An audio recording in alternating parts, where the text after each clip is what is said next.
After spending 40 years building my real estate business from nothing, I never imagined my own granddaughter Lynette would exclude me from her wedding. I'd helped raise her after my daughter Victoria's divorce, but once Lynette met her fiancé's wealthy family, I became an embarrassment. What she didn't know was that the prestigious Rosewood estate where she desperately wanted to be married had been my most treasured acquisition 5 years earlier, a secret I'd kept even from my family. Before we jump back in, tell us where you're tuning in from, and if this story touches you, make sure you're subscribed, because tomorrow I've saved something extra special for you. I still remember the day the invitation arrived for every member of our family, except me. That same afternoon, I received a call from Tobias, Lynette's fiancé, inquiring about a last-minute booking at Rosewood Estate. They had no idea they were speaking to the grandmother who apparently wasn't good enough to witness their vows. For 3 decades, I had poured everything into building a life for my family, sacrificing my own comforts to ensure my children and grandchildren would never know the poverty I had experienced. My story begins in the small town of Millfield, where I was born to parents who worked the land but never owned it. My father died when I was 16, leaving my mother and me with nothing but debts and dreams. I married young to Augustine, a kind man with ambition but little business sense. When he lost our savings in a failed venture, I took matters into my own hands. While raising Victoria and her brother Philip, I started buying small, neglected properties, renovating them myself on weekends, and selling them for modest profits. Augustine thought I was foolish at first, questioning why I would spend our grocery money on a dilapidated cottage when we barely had enough to feed ourselves. Because one day that cottage will feed us for years, I told him. And I was right. Property by property, I built a small empire while working as a receptionist at the local doctor's office. The townsfolk knew me as the quiet woman who answered phones and scheduled appointments. Few realized I owned half the rental properties in the east end of town. Victoria never understood my drive. "Why do you keep buying these old buildings, Mother? Why not enjoy life a little?" she would ask. I never told her that each property was insurance against the kind of desperation I had known in my youth. Each deed was a promise that my children and grandchildren would always have options I never had. When Victoria's marriage to Gerard fell apart, I was there to help raise Lynette while Victoria rebuilt her life. Those years were precious to me. Teaching Lynette to bake in my kitchen, helping with her homework at my dining table, listening to her teenage dreams while we painted the walls of my newest acquisition together. "Grandma," she once said while we scraped old wallpaper, "I want to be just like you when I grow up." How quickly those sentiments would change. As Lynette entered her 20s, she began to distance herself from me. The properties I owned were no longer charming projects we worked on together, but embarrassing reminders of her grandmother's common background. When she met Tobias Harrington, whose family owned a chain of luxury hotels, the transformation was complete. Suddenly, my granddaughter, who once proudly helped me install kitchen cabinets, now winced when I mentioned my latest renovation. I saw less and less of her, receiving occasional phone calls that grew shorter and more perfunctory. Then came the dinner at Victoria's house last Christmas, where Lynette announced her engagement, deliberately avoiding my gaze as she described the lavish wedding they were planning.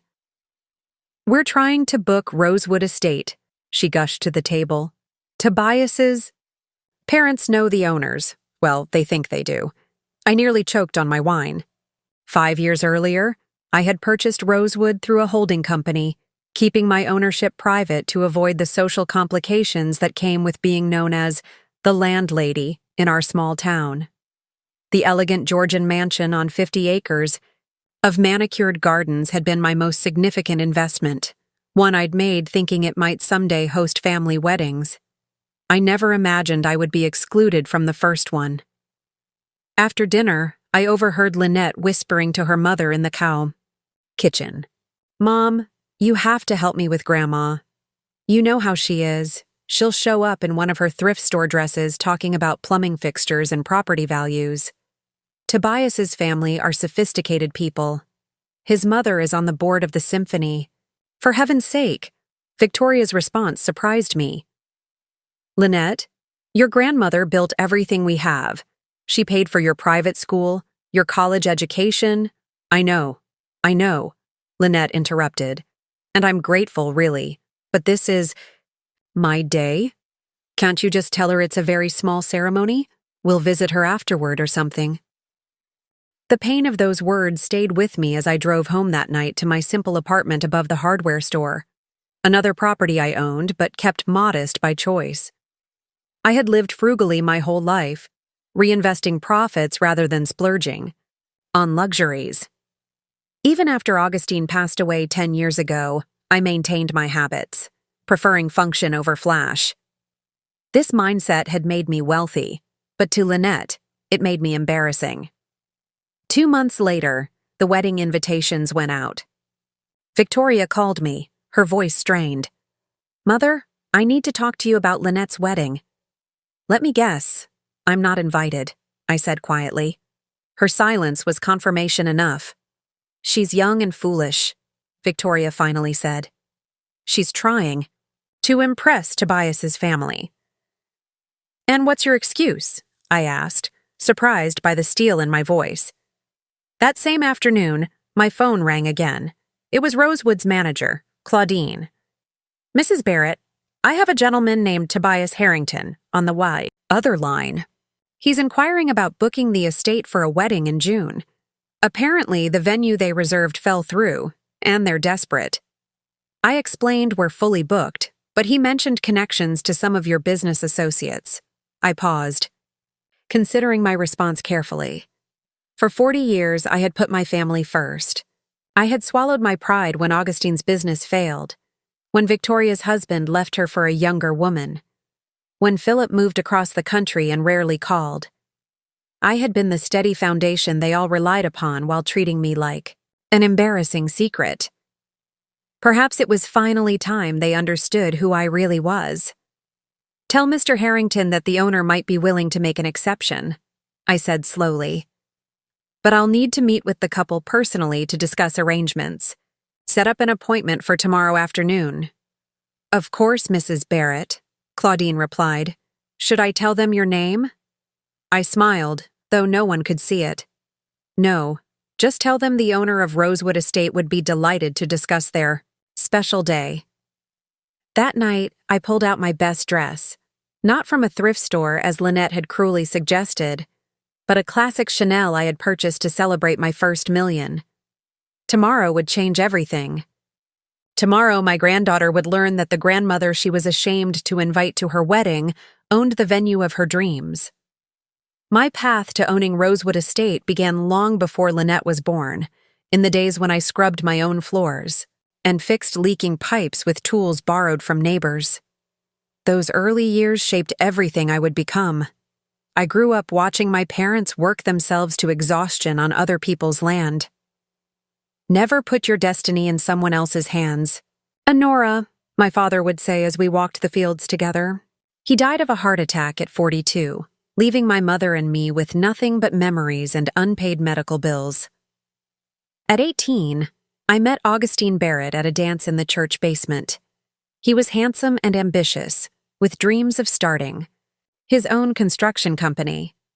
We married 6 months later, moving into a one-bedroom rental with a leaky roof and unreliable heat.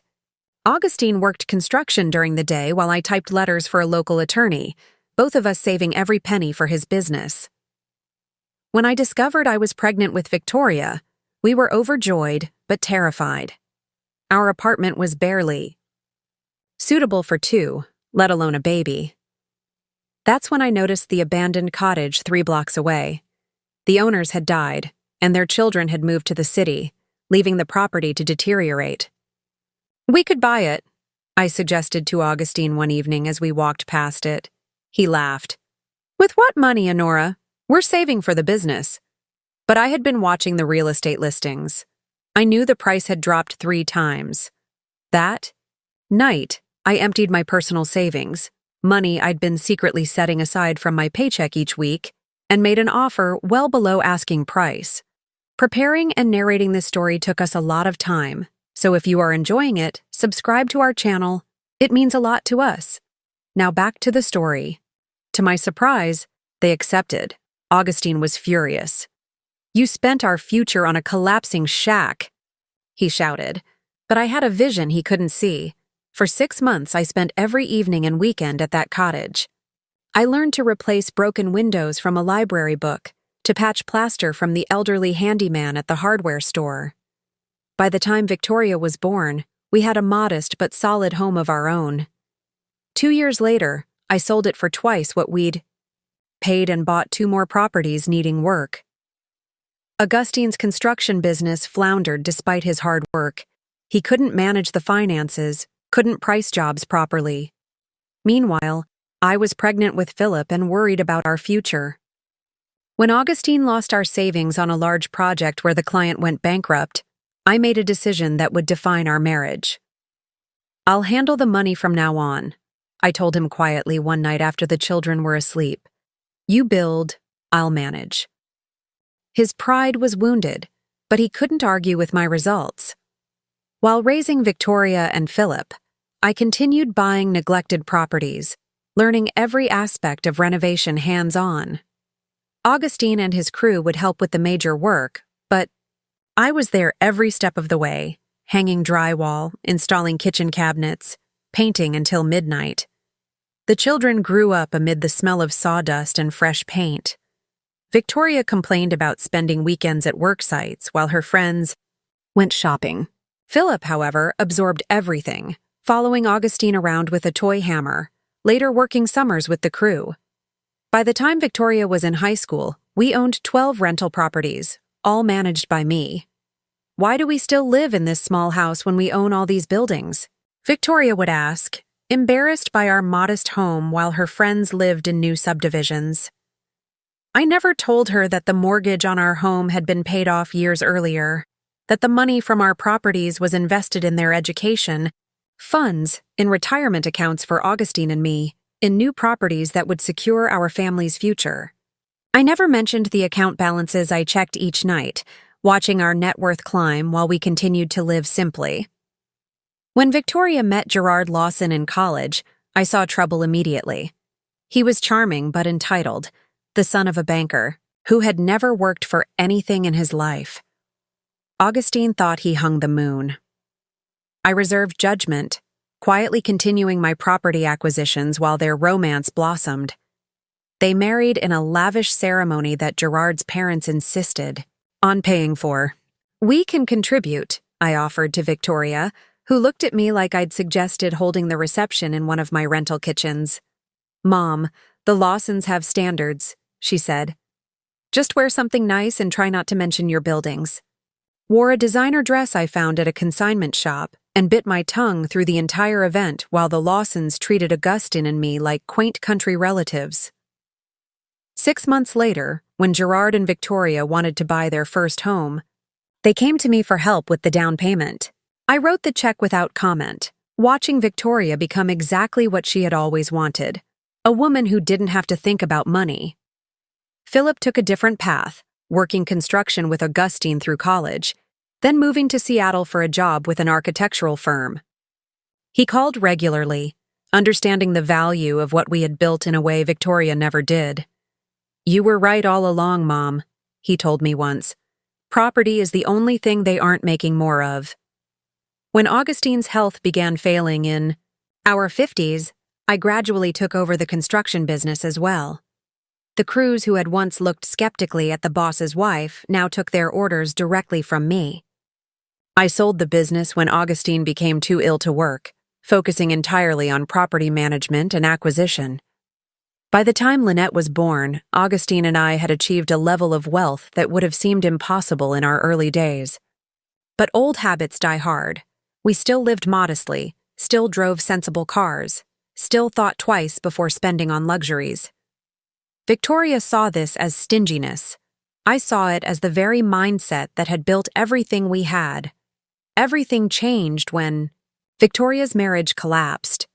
Gerard left her for his 26-year-old secretary, emptying their joint accounts on his way out the door. Victoria arrived at our doorstep one rainy night, 3-year-old Lynette in tow, mascara streaming down. Her face. "He said I was boring," she sobbed as Augustine made tea. "He said I cared more about appearances than passion."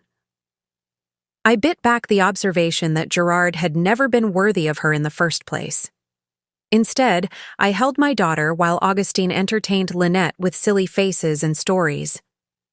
That night, as Victoria slept in her childhood bedroom, I made a promise to myself that neither she nor my granddaughter would ever want for anything.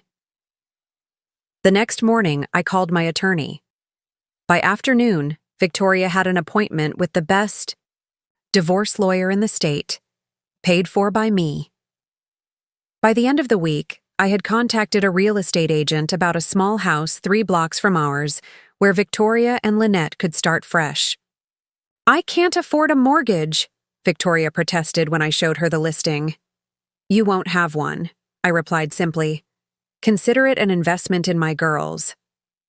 For the next 5 years, while Victoria rebuilt her career at the local bank, I became a second mother to Lynette.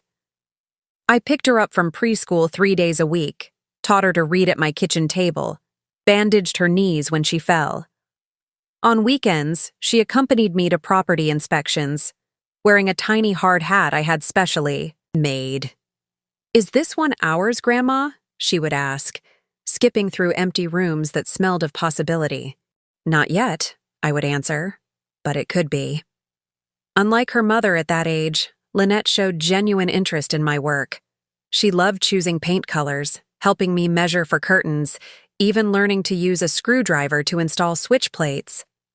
By age 8, she could calculate square footage in her head and knew the difference between load-bearing and cosmetic walls. When Augustine passed away the year Lynette turned 10, I channeled my grief into my business and my granddaughter. Our weekend projects became more ambitious. We renovated a small office building together, Lynette designing the reception area as her special project. When the first tenants moved in, I framed her hand-drawn floor plan and hung it in the lobby.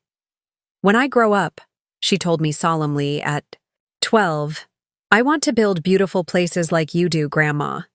Those were the golden years, working side by side with my granddaughter, watching her confidence grow along with her skills. I paid for private school, for summer architecture camps, for art lessons when she showed talent for design. Victoria didn't object, relieved to have both emotional and financial support as a single mother. The idea for Rosewood Estate came during those years, though I didn't recognize it at the time. Lynette and I were driving back from looking at a commercial property when we passed the old Whitmore mansion on the outskirts of town. Once the grandest home in the county, it had fallen into disrepair after the last Whitmore died without heirs. "That would make the most beautiful wedding venue," Lynette said, pressing her face against the car window, "like something from a fairy tale." "It would cost a fortune to restore," I replied practically. "But imagine the weddings you could have there," she insisted. "Everyone in town would want to get married at Rosewood." The seed was planted. Over the next few years, I made discreet inquiries about the property, learning that it had been tied up in probate for nearly a decade. Meanwhile, I continued building my portfolio, focusing increasingly on higher-end properties that would appreciate substantially. Lynette's transformation began during her sophomore year of college. She'd chosen to attend the prestigious Langford University, 2 hours away, close enough to visit, but far enough to experience independence. I'd paid her tuition in full, set up a modest monthly allowance, and helped her find a comfortable apartment near campus. Victoria worried I was spoiling her, but I saw it as an investment in her future. "She needs to focus on her studies," I told Victoria. "Not on working part-time jobs like we did." For the first year, Lynette called weekly, visited monthly, and continued to show interest in my latest projects. She was studying interior design with a minor in business. A perfect combination for eventually joining my company, I thought. During winter and summer breaks, she still accompanied me to properties, offering increasingly sophisticated insights about layouts and finishes. Then came the alumni gala. Victoria couldn't attend, but I gladly accompanied Lynette to the black tie event where students networked with successful graduates. I wore a simple but elegant black dress, designer but understated, as was my way. Lynette seemed uncharacteristically nervous as we entered the grand ballroom. "There are some really important people here, Grandma," she whispered. "The Harringtons might be here. They own like half the luxury hotels on the East Coast." I squeezed her hand reassuringly. "Just be yourself. You have nothing to prove to anyone." But I soon realized Lynette had other ideas about the evening. When introduced to the dean of the design school, she mentioned her family's interest in real estate, but quickly steered the conversation toward her coursework, never once mentioning the practical experience she'd gained working alongside me. Later, when I began telling a prominent architect about the structural challenges we'd overcome in renovating the old factory building downtown, Lynette deftly changed the subject. "Grandma loves her little projects," she said with a laugh that made my heart contract. "I'm more interested in large-scale commercial design. Little projects." The factory renovation had been a $3.2 million undertaking that had transformed an abandoned industrial eyesore into the most sought-after office space in town. But I held my tongue, watching my granddaughter navigate the room with increasing confidence and increasing distance from me. Then I met Tobias Harrington. Tall, conventionally handsome, with the easy confidence of someone who has never worried about money. He approached as I stood alone at the edge of the room, Lynette having drifted away to chat with classmates. "You must be Mrs. Barrett," he said, extending his hand. "Lynette has told me about you." "All good things, I hope," I replied with a smile. "Oh, yes. She mentioned you have quite the collection of rental properties in your hometown. My family's in real estate as well, though on a somewhat different scale." The condescension in his tone was subtle, but unmistakable. Before I could respond, Lynette appeared at his side, her eyes widening with something close to panic. "Tobias, I see you've met my grandmother." Her hand slipped through his arm possessively. "Grandma was just about to get some fresh air, weren't you?" I recognized the dismissal for what it was. "Actually, I was about to tell Mr. Harrington about the Rosewood property I've been considering," I said calmly. "Oh, Grandma has her eye on this old rundown mansion," Lynette explained hurriedly. "It's a bit of a fantasy project." "Not so rundown. Or fantastical," I corrected gently. "The Whitmore estate. I've been watching it for years." Tobias's eyebrows rose. "Whitmore? As in Rosewood Estate?" "My parents looked at that property a few years back. Decided against it. Too much work for too little return." Charming idea, though. The conversation moved on, but something had fundamentally shifted. I watched Lynette that evening, laughing too brightly at Tobias's jokes, deferring to his opinions, minimizing her connection to me. I saw her becoming Victoria all over again, ashamed of the very foundation that had given her every advantage.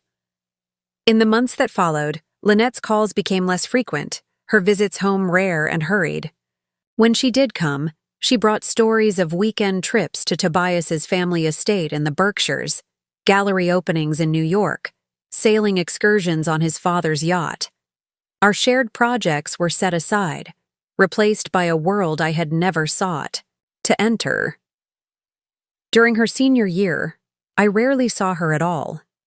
The few times we spoke, she seemed distracted, mentioning internship opportunities at prestigious firms, always somehow connected to Tobias's family connections. I continued to pay her expenses without comment, watched from a distance as she was gradually absorbed into the Harrington orbit. Meanwhile, I channeled my disappointment into action. After years of waiting, the Whitmore property, Rosewood Estate, finally became available. The price was steep even for me, but I saw potential others missed. I created a holding company to purchase it, hiding my ownership behind layers of corporate paperwork. It wasn't that I was ashamed of owning it. I simply preferred to keep my business affairs private, as I always had. For 2 years, I poured resources into restoring Rosewood to its former glory. I hired the best historical preservationists, landscape architects, and craftsmen. What had once been a decrepit mansion became a stunning estate, with formal gardens, a renovated carriage house, and interiors that balanced historical accuracy with modern comfort. The ballroom, with its soaring ceilings and wall of French doors, opening onto a stone terrace, was breathtaking. When local wedding planners approached about using the estate as a venue, I recognized an opportunity. Within a year, Rosewood became the most exclusive wedding venue in 3 counties, booked solid 18 months in advance. I rarely visited in person, letting Claudine, my capable manager, handle the day-to-day operations. My name appeared nowhere, in the marketing materials. The estate was simply owned by Barrett Holdings LLC.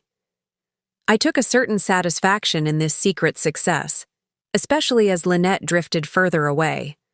After graduation, she took a position at a design firm in the city, a position I suspected had more to do with Tobias's influence than her portfolio. Her calls home became even more infrequent, her comments about my outdated design sense more pointed. "You really should update your apartment, Grandma," she said during one rare visit. "Those cabinets must be 20 years old."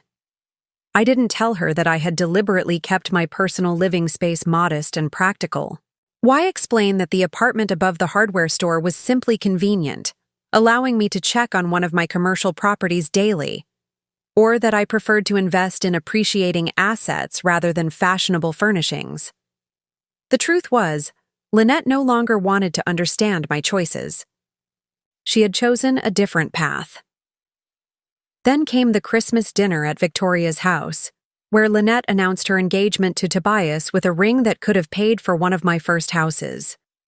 As the family exclaimed over the diamond, I watched, my granddaughter's face, searching for traces of the girl who had once helped me install cabinet hinges and calculate paint quantities. Instead, I saw a stranger, one who carefully avoided my eyes as she described the lavish wedding they were planning at Rosewood Estate. The wedding invitations arrived on a Tuesday in early April. Victoria called that evening, her voice unnaturally bright as she described the heavy cream envelopes with gold foil lettering. "So elegant, Mother. Lynette said they cost nearly $30 each." "I'm sure they're lovely," I replied, waiting for her to acknowledge what we both knew, that my invitation was conspicuously absent. The silence stretched between us before Victoria finally sighed. "Mother, about the wedding."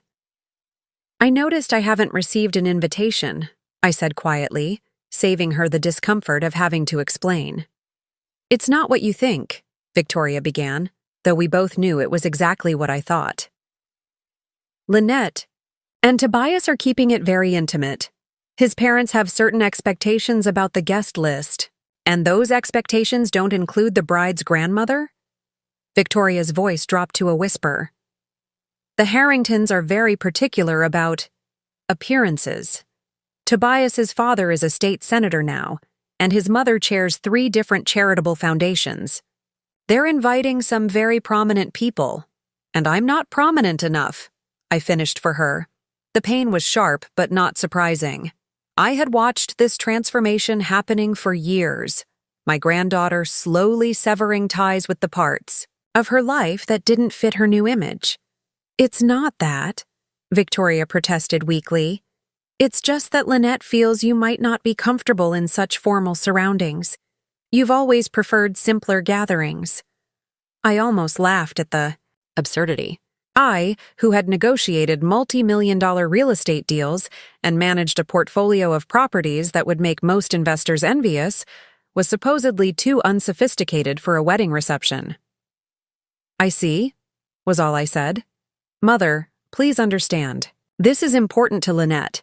The Harringtons are opening doors for her career that would normally take years to access.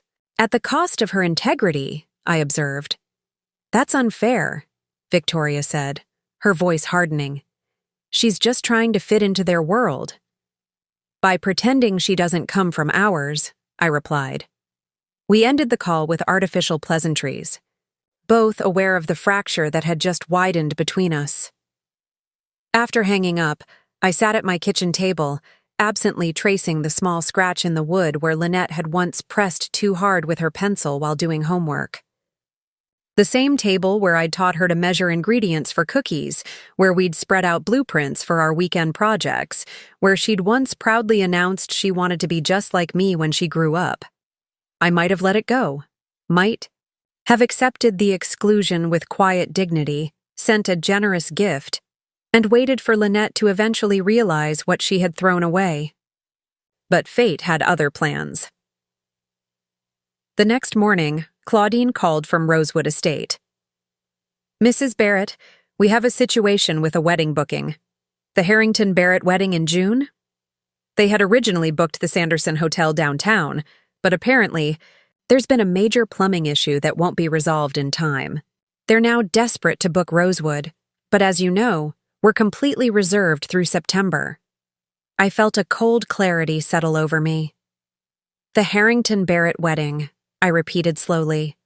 "That would be Tobias Harrington and Lynette Barrett?"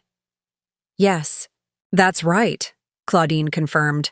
I explained we're fully booked, but Mr. Harrington was quite insistent. He mentioned his father knows Senator Gladwell, who apparently attended an event at Rosewood last fall and is an investor in some of your other properties. Of course. Tobias was trying to use connections to pressure the unknown owner of Rosewood, me, into accommodating his wedding plans. The irony was almost too perfect. "What did you tell him?" I asked. "That I would need to consult with the owner. He's holding on the other line, actually. Shall I tell him it's not possible?" I paused, considering. My options. I could simply decline, cite existing bookings, and let Lynette and Tobias scramble to find another venue. It would be perfectly reasonable, and perhaps a small taste of karmic justice for a granddaughter who had deemed me unworthy of attending her wedding. But another idea began to form, one that would reveal the truth in a way no one could ignore. T4. "Mr. Harrington that the owner might be willing to make an exception," I said slowly. "But I'll need to meet with the couple personally to discuss arrangements. Set up an appointment for tomorrow afternoon." "Of course, Mrs. Barrett," Claudine replied. "Should I tell them your name?" "No," I said after a moment. "Just tell them the owner of Rosewood Estate would be delighted to discuss their special day." After hanging up, I walked to my closet and pushed aside the practical clothes I wore for property inspections and tenant meetings. At the back hung the few designer pieces I had allowed myself over the years. Investments for important business negotiations rather than everyday wear. I pulled out a cream Armani suit I had purchased for signing the Rosewood deal but had never worn. Tomorrow would be its debut. That evening, my phone rang repeatedly. Victoria, then Lynette, then Victoria again. I let the calls go to voicemail, listening as their messages grew increasingly excited about the possibility of securing Rosewood Estate after all. Not once did either of them mention my exclusion from the wedding. Not once did they connect the dots between my surname and the mysterious owner of Rosewood who might accommodate their last-minute request. "Grandma, it's Lynette. I have amazing news. The owner of Rosewood Estate might let us book for June. Tobias says it's practically unheard of. We have a meeting tomorrow with the owner. I'm so nervous. This place is absolutely perfect. I've dreamed of getting married there since I was a little girl. Call me back when you get this." I smiled sadly at the irony. She had indeed first dreamed of Rosewood as a wedding venue when she was little, sitting beside me in my car, imagining its potential long before I had transformed that potential into reality. Now she would see it through adult eyes, never knowing how her childhood dream had influenced my decision to purchase and restore the estate. In bed that night, I thought about what tomorrow would bring. The shock on Lynette's face when she realized who owned the venue she coveted. The awkward explanations she would have to make to Tobias and his family. Part of me felt a guilty anticipation at the comeuppance, but mostly I felt a profound sadness. When had my sweet, curious granddaughter, the one who had once been so proud of our shared projects, become someone who would exclude me from one of the most important days of her life? As I drifted toward sleep, I wondered if tomorrow's revelation would bridge the growing chasm between us or widen it beyond repair. Either way, the truth would finally be laid bare. I barely slept that night. Every time I closed my eyes, I saw Lynette's face, not as the poised, image-conscious young woman she had become, but as the little girl who had once followed me through half-renovated houses, asking endless questions about load-bearing walls and proper insulation, the child who had been so proud to help me choose paint colors and cabinet hardware, the teenager who had sketched her first design concepts at my kitchen table. When had I lost her? When had my granddaughter decided I was something to be ashamed of rather than someone to be proud of? I rose before dawn, making coffee in the same chipped mug I'd used for 20 years. My apartment above the hardware store was modest but comfortable. Hardwood floors I had refinished myself, kitchen cabinets I had installed with Augustine before his health failed, windows that overlooked the town square where I had built or renovated nearly half the buildings. This was my world, the one I had created through decades of hard work and careful investment. The one Lynette now found embarrassing. As I dressed in my cream Armani suit, applied subtle makeup, and styled my silver hair, I tried to prepare myself emotionally for the confrontation to come. Would Lynette be mortified?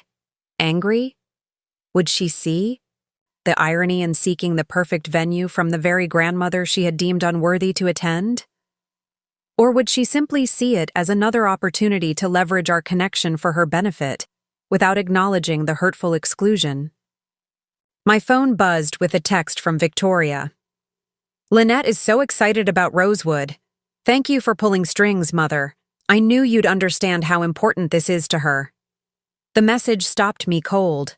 Victoria thought I had somehow intervened to help secure the venue, using my connections to benefit the granddaughter who had excluded me. She assumed I would simply accept my role as the helpful but invisible benefactor, providing advantages while remaining tactfully out of sight. A fresh wave of pain washed over me, so intense I had to sit on the edge of my bed. It wasn't just Lynette's rejection that hurt. It was Victoria's complicity in it. My own daughter, whom I had supported through divorce and single motherhood, now expected me to quietly accept being erased from one of the most significant family events. I drove to Rosewood Estate with my hands gripping the steering wheel so tightly my knuckles turned white. The winding driveway lined with century-old oaks was especially beautiful in spring, with dogwoods and redbuds blooming beneath the larger trees. I had personally overseen the restoration of the grounds, insisting on historically accurate landscaping, while adding subtle modern lighting and irrigation. Claudine met me at the service entrance, her expression concerned. "They're waiting in the main parlor, Mrs. Barrett. The young lady has been walking through the rooms, exclaiming over every detail. She seems particularly enchanted with the garden terrace." "Does she know who she's meeting?" I asked. "No, I've been careful not to mention your name, though I must say the resemblance between you and the bride is quite noticeable. I'm surprised they haven't made the connection." "People often see what they expect to see," I replied, smoothing my jacket. "And they certainly aren't expecting me." I asked Claudine to give me a moment before announcing me. Standing alone in the hallway, I gazed at my reflection in the antique mirror I had personally restored. The woman looking back seemed both familiar and strange, dressed in expensive clothes I rarely wore, about to confront the painful truth that my own granddaughter was ashamed of me. For a moment, I considered retreating. I could send Claudine in with some excuse about the owner being unavailable. I could have her offer the venue as a generous gesture, allowing Lynette her perfect day without the awkwardness of confrontation. It would be easier, certainly. More dignified, perhaps. But it would solve nothing. The rift would remain, possibly widen, as Lynette continued to compartmentalize her life, the ambitious young designer engaged to a Harrington, completely separate from the granddaughter of a self-made property investor who lived above a hardware store. I heard Lynette's voice through the partially open door, bright with excitement. The moldings are exquisite, exactly the kind of historical detail I've been telling you about, Tobias. Whoever restored this place had incredible taste. That whoever was me, the grandmother whose taste she had recently dismissed as outdated. Took a deep breath and nodded to Claudine, who stepped into the parlor. Ms. Barrett, Mr. Harrington, the owner of Rosewood Estate, is here to meet with you. I entered the room with my head high, watching as Lynette's expression transformed from eager anticipation to shocked recognition. The color drained from her face, her mouth forming a small O of surprise. "Grandma?" she whispered, her voice barely audible. Tobias looked between us, confusion evident in his furrowed brow. "You know each other?" "You could say that," I replied, keeping my voice steady despite the emotion threatening to overwhelm me. "Lynette is my granddaughter." Time seemed to stop as understanding dawned on Tobias's face. He turned to Lynette, whose complexion had now flushed from pale to crimson. "Your grandmother owns Rosewood Estate?" he asked incredulously. "But you said—" "I think what Lynette told you," I interrupted gently, "is that her grandmother owns some rental properties in town, which is true as far as it goes. Rosewood is just one of several properties in my portfolio." Lynette seemed unable to speak, her eyes fixed on me with a mixture of shock, embarrassment, and something else. Was it guilt? Fear? I couldn't tell. "Mrs. Barrett, this is unexpected." Tobias recovered quickly, extending his hand. "Lynette has mentioned you, of course, but she never indicated you were, that is, that I owned the venue you're so desperate to secure for your wedding?" I finished for him. "The wedding to which I wasn't invited?" The words hung in the air between us.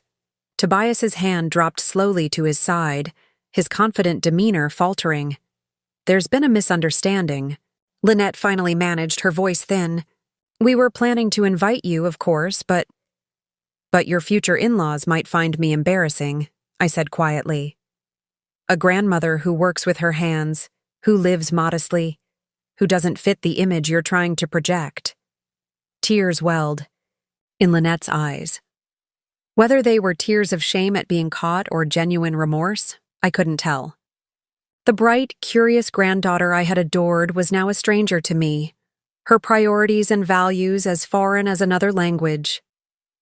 In that moment, with the sunlight streaming through the restored Victorian windows I had personally sourced from a salvage yard, the full weight of her rejection hit me.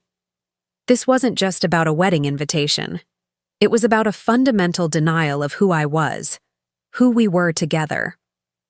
It was a repudiation of everything I had built, everything I had taught her, everything we had once shared. "I think," I said after a long silence, "that we have a lot to discuss about your wedding plans." After the initial shock of our meeting, at Rosewood, I suggested we continue our conversation the following day. Lynette needed time to process the revelation, and I needed space to collect my thoughts. Tobias, ever the diplomat, agreed that everyone could use a moment to regroup, as he put it. "We'll call you tomorrow, Mrs. Barrett," he said smoothly, guiding a still stunned Lynette toward the door. "Perhaps we can discuss this over lunch." I nodded, maintaining my composure until their car disappeared down the long driveway. Only then did I allow my shoulders to slump, the weight of the confrontation finally settling fully upon me. "Are you all right, Mrs. Barrett?" Claudine asked, concern evident in her voice. "I will be," I assured her, though I wasn't entirely convinced. Rather than returning to my apartment, I asked Claudine to cancel my afternoon appointments. I needed to understand exactly what I was dealing with, how deep Lynette's rejection went, what she had told the Harringtons about me, and whether there was anything left of our relationship worth salvaging. I began by calling Philip in Seattle. My son had always been more perceptive than Victoria, less concerned with appearances and more grounded in reality. If anyone would give me an honest assessment, it would be him. "Mom?" he answered, surprised to hear from me midweek. Everything okay? I explained the situation as succinctly as possible. Lynette's exclusion of me from the wedding, my ownership of Rosewood, and the confrontation that had just occurred. Philip was quiet for a long moment before sighing heavily. I wish I could say I'm surprised, but I'm not. Lynette sent me an invitation last week with a note saying it was adults only and explaining why you wouldn't be there. What exactly did she say? I pressed, needing to hear the full extent of her deception. That you were having mobility issues and wouldn't be comfortable at such a formal event, Philip said reluctantly. That you and she had discussed it, and you were relieved not to have to attend. The lie stung worse than the exclusion itself. Not only had Lynette decided I was unworthy of attending her wedding, but she had fabricated a story to justify my absence to other family members. Mom, I should have questioned it, Philip continued, regret evident in his voice. But Jamie and I have been so caught up in the adoption process, and Lynette sounded so convincing. I'm sorry. It's not your fault, I assured him. But I'd appreciate if you didn't mention our conversation to Lynette or Victoria just yet. I need to understand what else Lynette has been saying about me. After promising to visit soon, Philip ended the call, leaving me with a hollow feeling in my chest. What other lies had Lynette told to erase me from her narrative? My next call was to my old friend Meredith, whose granddaughter was in the same social circle as Lynette. Meredith had been my confidant since our children were in elementary school together, one of the few people who knew the true extent of my business success. Honora, what perfect timing! I was just about to call you, Meredith exclaimed. I ran into Lynette at the country club yesterday. She was having lunch with Tobias's mother and some of the ladies from the hospital board. The country club? I repeated, surprised. Lynette had never shown interest in country club activities before. Yes, she's joined the Young Professionals Committee there. Didn't she tell you? No, I said simply. We haven't been in close contact lately. Did she happen to mention me? Meredith hesitated, which told me everything I needed to know. Well, one of the ladies asked about her family background, and she mentioned her mother works at First National Bank. When Mrs. Harrington asked about her father's side, Lynette said her paternal grandparents were both deceased, and her maternal grandmother had been a receptionist who was now retired and living quietly. A receptionist, living quietly. Not a lie, exactly, but so far from the whole truth that it might as well have been. I had indeed worked as a receptionist decades ago, while building my real estate business on the side, but to reduce my entire life's work to that early job was a deliberate minimization. Did she mention anything about the wedding? I asked, keeping my voice neutral. Only that it would be at Rosewood Estate. Mrs. Harrington seemed quite impressed that they'd secured it, said her husband had tried to buy the property years ago, but couldn't reach an agreement with the owners. Lynette looked quite pleased with herself. After ending the call with Meredith, I drove to Victoria's house, not to confront her but to observe. I parked down the street, watching as Victoria arrived home from work. The house, which I had helped her purchase after the divorce, was modest but in an upscale neighborhood, perfect for a bank manager's salary. What struck me now was how she hurried inside without acknowledging the elderly neighbor watering his garden, how she carried herself with a stiffness that reminded me of how she had been after marrying Gerard. As twilight settled over the neighborhood, I saw Lynette's car pull into the driveway. She and Victoria embraced briefly before hurrying inside, their body language suggesting urgency. I could imagine the conversation. Lynette explaining the shocking discovery that her grandmother owned Rosewood, Victoria expressing disbelief, or perhaps calculating how this might actually work to their advantage.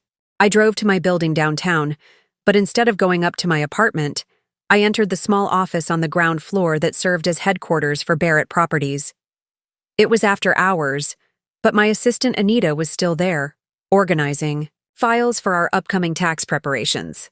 Mrs. Barrett, I wasn't expecting you this evening, she said, looking up from her desk. I need to see something, Anita. Can you pull the files on all the properties I've purchased for Victoria and Lynette? And the education accounts? Anita raised an eyebrow but didn't question further. She had been with me for 15 years and knew most of my family's financial arrangements. Within minutes, she had laid out the relevant folders on the conference table. I spent the next 2 hours reviewing the documentation of my financial support for my daughter and granddaughter over the years. Victoria's house, purchased outright, in my name, and transferred to her for a nominal sum. Lynette's education fund, which had paid for private school, and her entire college education without loans. The startup funds I had set aside for Lynette's eventual design business, which she had never asked about. The trust that would one day make both of them independently wealthy, which they knew nothing about. It wasn't that I needed reminders of. My generosity, I had never kept score or expected gratitude. But I needed to understand the full context of Lynette's rejection.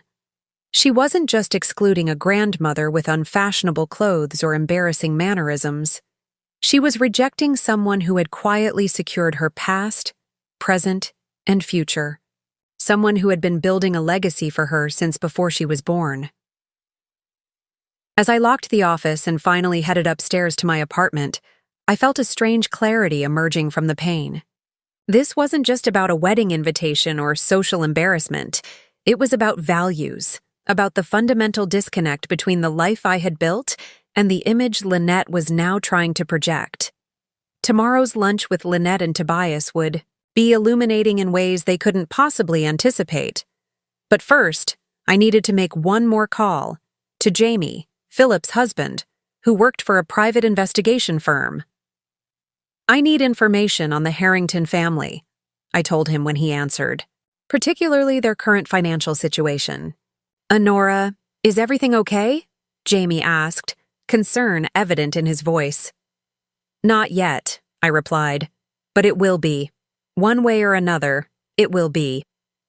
The restaurant Tobias chose for our meeting was predictably upscale, the kind of place where the menu has no prices and the waitstaff hovers just out of sight.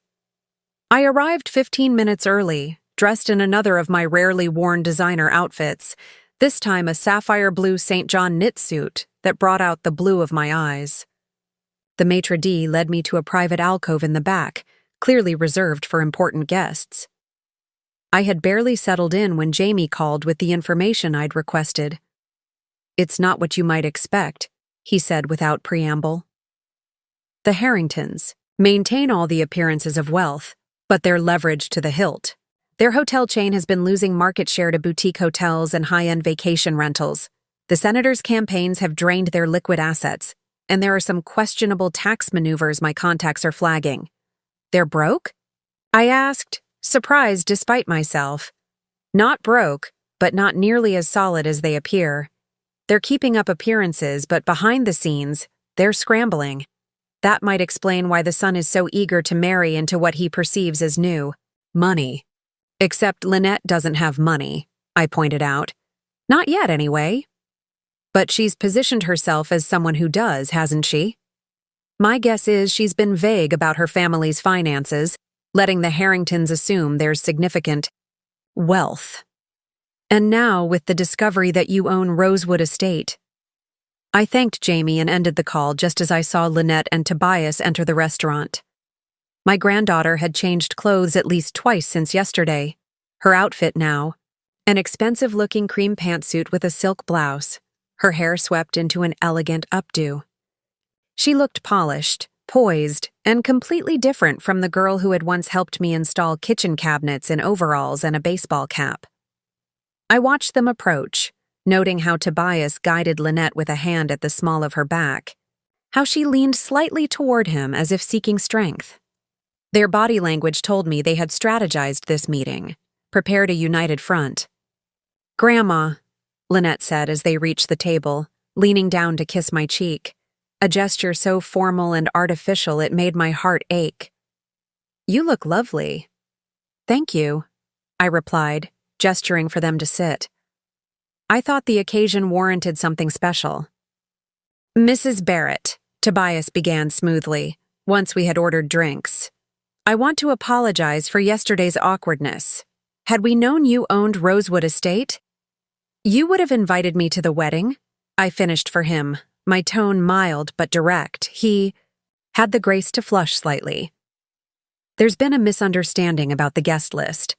Lynette and I were planning to discuss it with you, actually. I raised an eyebrow, waiting for Lynette to speak. She fidgeted with her water glass, avoiding my gaze. Grandma, it's not what you think, she finally said, her voice carefully modulated to sound sincere. We were trying to keep the ceremony very small, just immediate family and a few close friends. Your brother and his husband received invitations, I pointed out. As did your mother, your cousins from your father's side, and judging by the number of invitations Victoria mentioned, at least 100 of the Harringtons' closest acquaintances. Lynette flushed. That's different. Tobias's family has certain obligations. Political connections. I nodded understandingly. People who could help the senator's career or the hotel business. Tobias's eyes narrowed slightly at my mention of the hotel business, but his smile never faltered. Mrs. Barrett, what Lynette is trying to say is that we would love for you to attend the wedding. In fact, now that we know about your connection to Rosewood, it seems providential. Perhaps we could discuss special arrangements for the venue. And there it was, the pivot from exclusion to opportunism. Now that I might be useful, I was suddenly welcome at the celebration. Special arrangements? I echoed, taking a sip of my water. What did you have in mind? Lynette brightened, clearly thinking the worst was over. Well, since you own the venue, maybe we could get a family discount, and perhaps extend the hours a bit longer than usual? The Rosewood contract is pretty restrictive about end times, but since it's your own granddaughter's wedding, I let her continue, watching as she and Tobias outlined their vision for the perfect wedding at Rosewood, more guests than the venue. Typically allowed, extended hours, special access to areas of the estate usually closed to the public, and of course, a substantial discount on the already exorbitant fee. They spoke animatedly, their earlier discomfort forgotten as they described flower arrangements and lighting designs, menu options and music selections. Not once did either of them acknowledge the fundamental issue, that they had deliberately excluded me from this celebration until they discovered I controlled something they wanted. As our entrees arrived, I finally interrupted their planning. Before we discuss the venue further, I'd like to understand something. Lynette, why did you tell Philip I was having mobility issues and couldn't attend your wedding? Her fork froze halfway to her mouth, her eyes widening. That was just to make things easier for everyone. I didn't want him to worry. And why did you tell Meredith's granddaughter that both your paternal grandparents were deceased and I was a retired receptionist, living quietly? Tobias shot Lynette a quick glance, clearly surprised by this information. I never said. Lynette began to deny, then stopped, realizing I wouldn't have mentioned it without certainty. That was just simplified for casual conversation. You know how people ask questions without really wanting detailed answers. I see, I said, folding my napkin carefully. And which version of me were you planning to present at the wedding, now that I'm invited? The infirm grandmother who can't navigate a formal event? The retired receptionist with no accomplishments worth mentioning? Or the owner of Rosewood Estate, suddenly worthy of acknowledgement? The facade cracked then, just slightly. Lynette's carefully maintained poise faltered, her eyes filling with tears that I suspected were as much from frustration as remorse. Grandma, that's not fair. I've been under so much pressure with the wedding planning and my career and meeting Tobias's family's expectations. Expectations that apparently couldn't accommodate your grandmother as she actually is, I finished for her. Tobias cleared his throat, clearly trying to salvage the situation. Mrs. Barrett, whatever misunderstandings have occurred, I'm sure we can move past them. Family is important to both Lynette and me. In fact, my parents are very eager to meet you now. Now that they know I own Rosewood, I added. Now that they know you're a successful businesswoman, he corrected smoothly. Your achievements should be celebrated, not hidden. I almost admired his ability to pivot so effortlessly, to reframe Lynette's deception as a simple oversight now happily corrected. If I hadn't spent decades negotiating with far more seasoned business people, I might have been persuaded by his charm. Instead, I took another bite of my barely touched salmon, chewed thoughtfully, and swallowed before responding. Tell me more about your parents' interest in Rosewood Estate. I understand your father tried to purchase it some years ago. A flicker of surprise crossed Tobias's face before he composed himself. Yes, it would have made an excellent addition to our hotel portfolio. Unfortunately, the negotiations fell through. Because the asking price was too high, I suggested. Because the owners were unreasonable, he corrected with a tight smile. But that's all in the past. Now we have a family connection to look forward to. I smiled back, allowing him to think he had successfully navigated dangerous waters. For the remainder of the lunch, I played along with their performance, the doting grandmother suddenly included, the happy couple graciously welcoming me into their plans, the excited discussion of wedding details that had been ongoing for months, without my input. After the lunch with Lynette and Tobias, I drove directly to Rosewood Estate. I needed to clear my head, to think through my next steps away from the artificial politeness of that restaurant. The estate had always been a sanctuary for me, the one property in my portfolio that I had purchased not just as an investment, but as a labor of love. Claudine met me at the entrance, her expression concerned. "How did it go, Mrs. Barrett?" "About as expected," I replied, managing a small smile. "They'd like a family discount, extended hours, and special access to the West Wing. Oh, and I'm suddenly invited to the wedding?" "How generous of them," Claudine said dryly. She had been with me for over 15 years, starting as a property manager for my commercial buildings before taking over Rosewood when I purchased it. She knew me well enough to read between the lines. "There's a couple touring the grounds right now," she added. "The Montgomerys. They're hoping to book for their daughter's wedding next spring."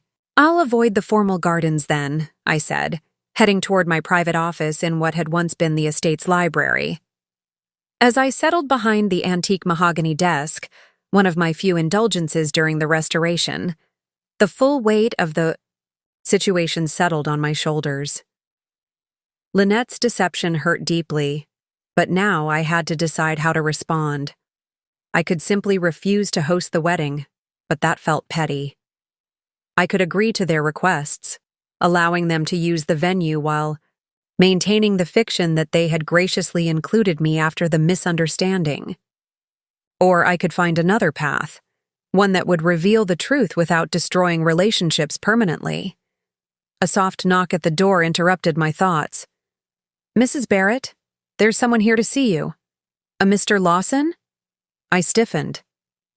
Gerard Lawson, Victoria's ex-husband and Lynette's father, was the last person I expected to encounter today. "Send him in," I said after a moment's hesitation.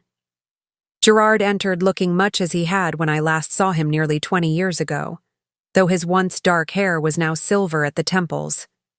He still carried himself with the confident air of the banker's son, though time had softened the arrogance I remembered. "Honora," he said, offering his hand.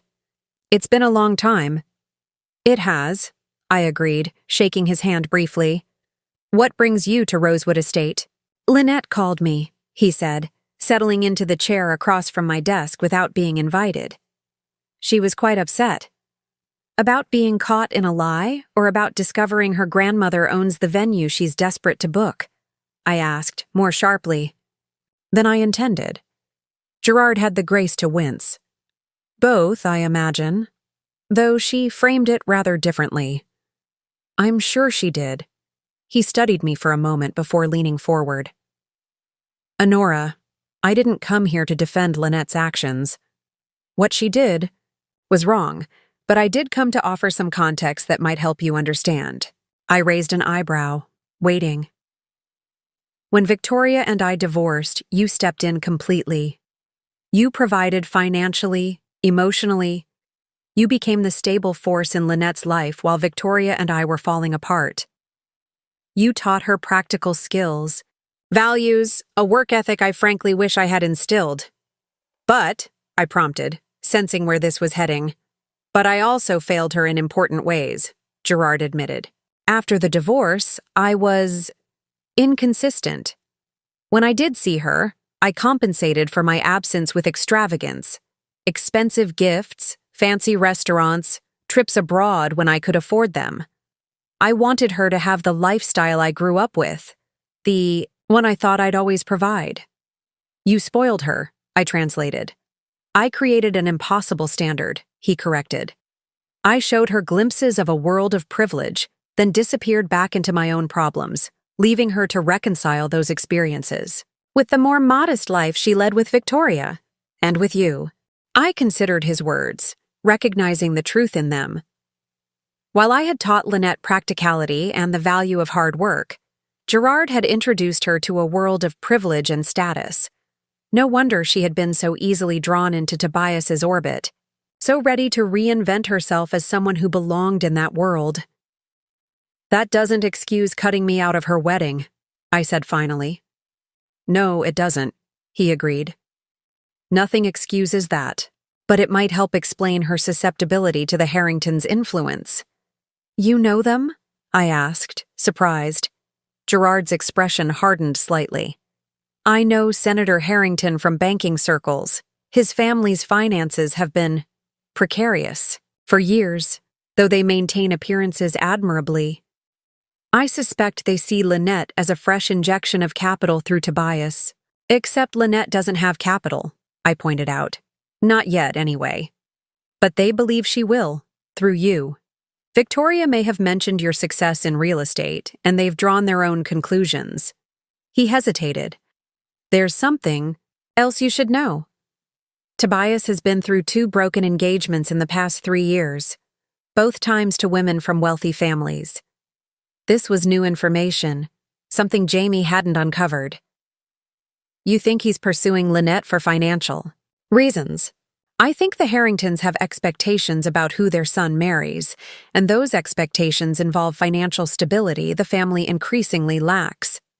We sat in silence for a moment, the implications settling between us. Finally, I asked the question that had been nagging at me since his arrival. Why are you telling me this, Gerard? After 20 years of minimal contact with Lynette, why involve yourself now?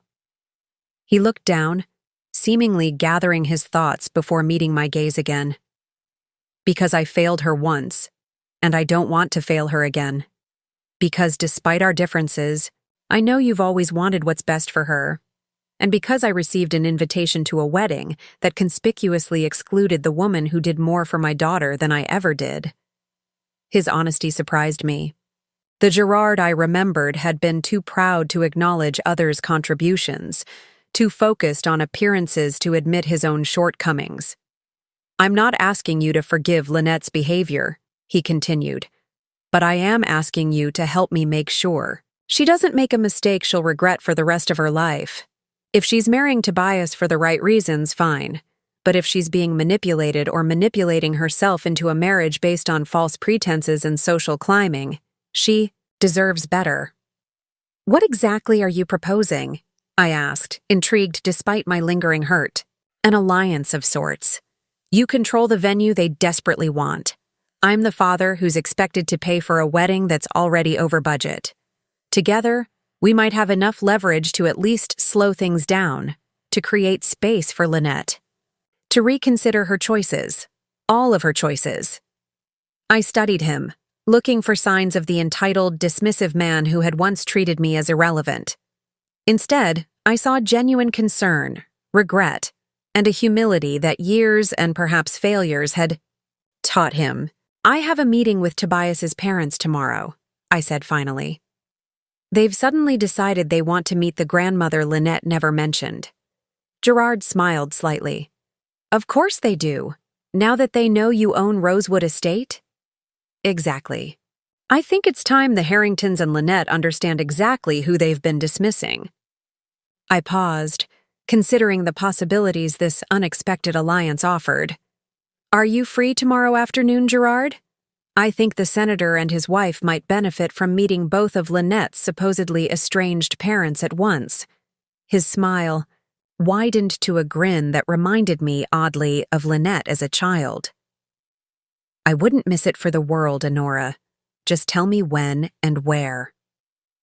As Gerard left, I felt a renewed sense of purpose.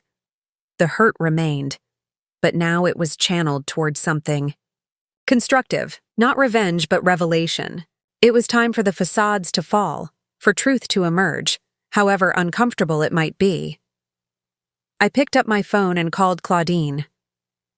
I need you to arrange something special for tomorrow's meeting with the Harringtons. And please call Philip. See? If he and Jamie can fly in by the weekend, this wedding situation is about to get interesting. That evening, I sat in my apartment above the hardware store, surrounded by photo albums I hadn't opened in years. Pictures of Victoria as a child helping Augustine measure lumber. Philip's first summer working construction. Lynette in her tiny, hard hat, proudly holding a paintbrush next to a wall we had painted together. What had happened to that curious, enthusiastic child who had once been so proud to learn from me? When had my values and knowledge transformed from precious wisdom to embarrassing reminders of a background she wanted to escape? My phone buzzed with a text from Victoria.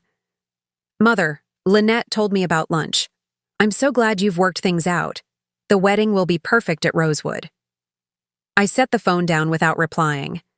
Victoria's willingness to overlook her daughter's deception and her own complicity in it, for the sake of securing the venue, was telling.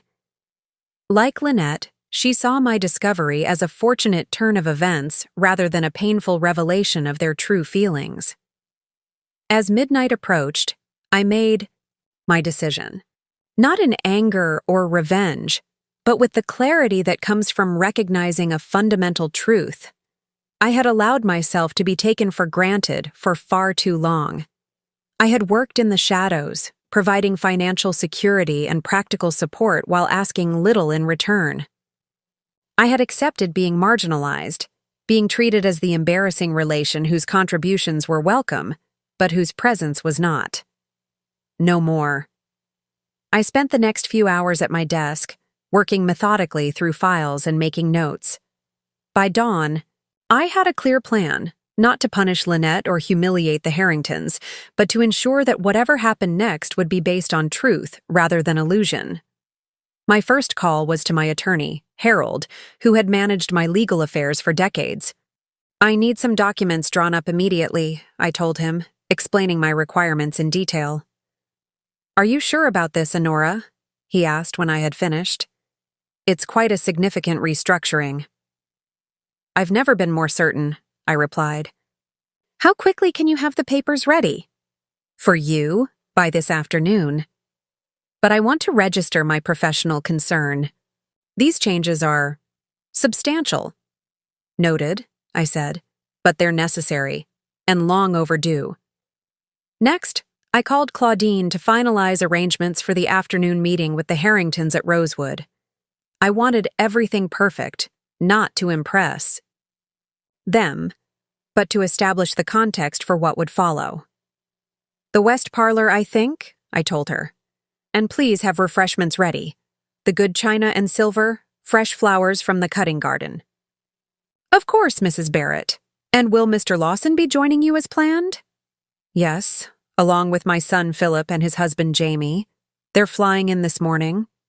I had called Philip after my conversation with Gerard, explaining not just the situation with Lynette, but my decision about how to address it. To my relief, he had immediately offered to come, understanding intuitively what was at stake. By mid-morning, a courier arrived with the documents from Harold. I reviewed them carefully, signed where indicated, and arranged for them to be returned to his office for final processing. What I was doing couldn't be undone easily, but I was certain it was right, not just for me, but ultimately for Lynette as well. Victoria called twice while I was preparing for the meeting. I let both calls go to voicemail, not ready yet to face her explanations or excuses. Whatever Victoria thought she understood about the situation, she was missing the central point. This wasn't about a wedding venue or an invitation. It was about respect, honesty, and the values I had tried to instill in my family. I dressed with particular care, choosing a tailored navy dress that conveyed authority without ostentation. I added my mother's pearls, the one heirloom she had been able to leave me, and a simple gold bracelet Augustine had given me for our 30th anniversary. These tokens of my past seemed especially important today as I prepared to shape my future, and perhaps Lynette's as well. As I drove to Rosewood, I found myself unusually calm. The hurt remained, of course. That wouldn't disappear overnight. But it had been channeled into resolve, into a determination to address the underlying issues rather than merely the symptoms. Philip and Jamie were waiting in the driveway when I arrived, having come directly from the airport. Philip embraced me warmly, his tall frame still reminiscent of Augustine's despite the silver threading through his dark hair. "Mom, you look formidable," he said with a smile. "The Harringtons won't know what hit them." "This isn't about hitting anyone," I reminded him. "It's about clarity." "And truth," Jamie added, kissing my cheek, "which some people find more devastating than any blow." Gerard arrived minutes later, looking uncharacteristically nervous in a well-cut suit. "Honora," he greeted me, then turned to Philip with visible surprise. "Philip, it's been years." 22? Give or take, Philip replied coolly. He had never forgiven Gerard for the pain the divorce had caused Victoria, regardless of the complexities involved. "Shall we focus on the present situation?" I suggested, guiding them toward the house. "The Harringtons will be here in 30 minutes, followed by Lynette and Tobias." Inside, Claudine had arranged everything perfectly. The west parlor, with its views of the formal gardens, had been my favorite room during the restoration. I had personally selected the antique Persian carpet, restored the original crown molding, and chosen the artwork, understated landscapes by local artists rather than showy pieces designed to impress. "Philip, did you bring the documents I asked for?" I inquired as we settled in. He nodded, opening his briefcase to extract a folder. "Everything's here. The property records for Rosewood, the original purchase agreement, the current market valuation, and the portfolio summary you requested." I reviewed the materials quickly, satisfied that they provided the factual foundation I needed. Then I outlined my plan to the three men, explaining exactly what I intended to do and why. Gerard whistled low. "That's definitive." "It's fair," I corrected. "And necessary." "Lynette won't see it that way," he warned. "At least not initially." "I'm not concerned with her initial reaction," I replied. "I'm concerned with her long-term welfare. And with the truth." Philip studied me with a mixture of admiration and concern. "Mom, are you absolutely sure about this? Once you set this in motion?" "I'm sure," I interrupted gently. "I've had 40 years to build something meaningful. It's time to be clear about what that meaning is and who shares in it." Jamie checked his watch. "They'll be here any minute. Last chance to reconsider."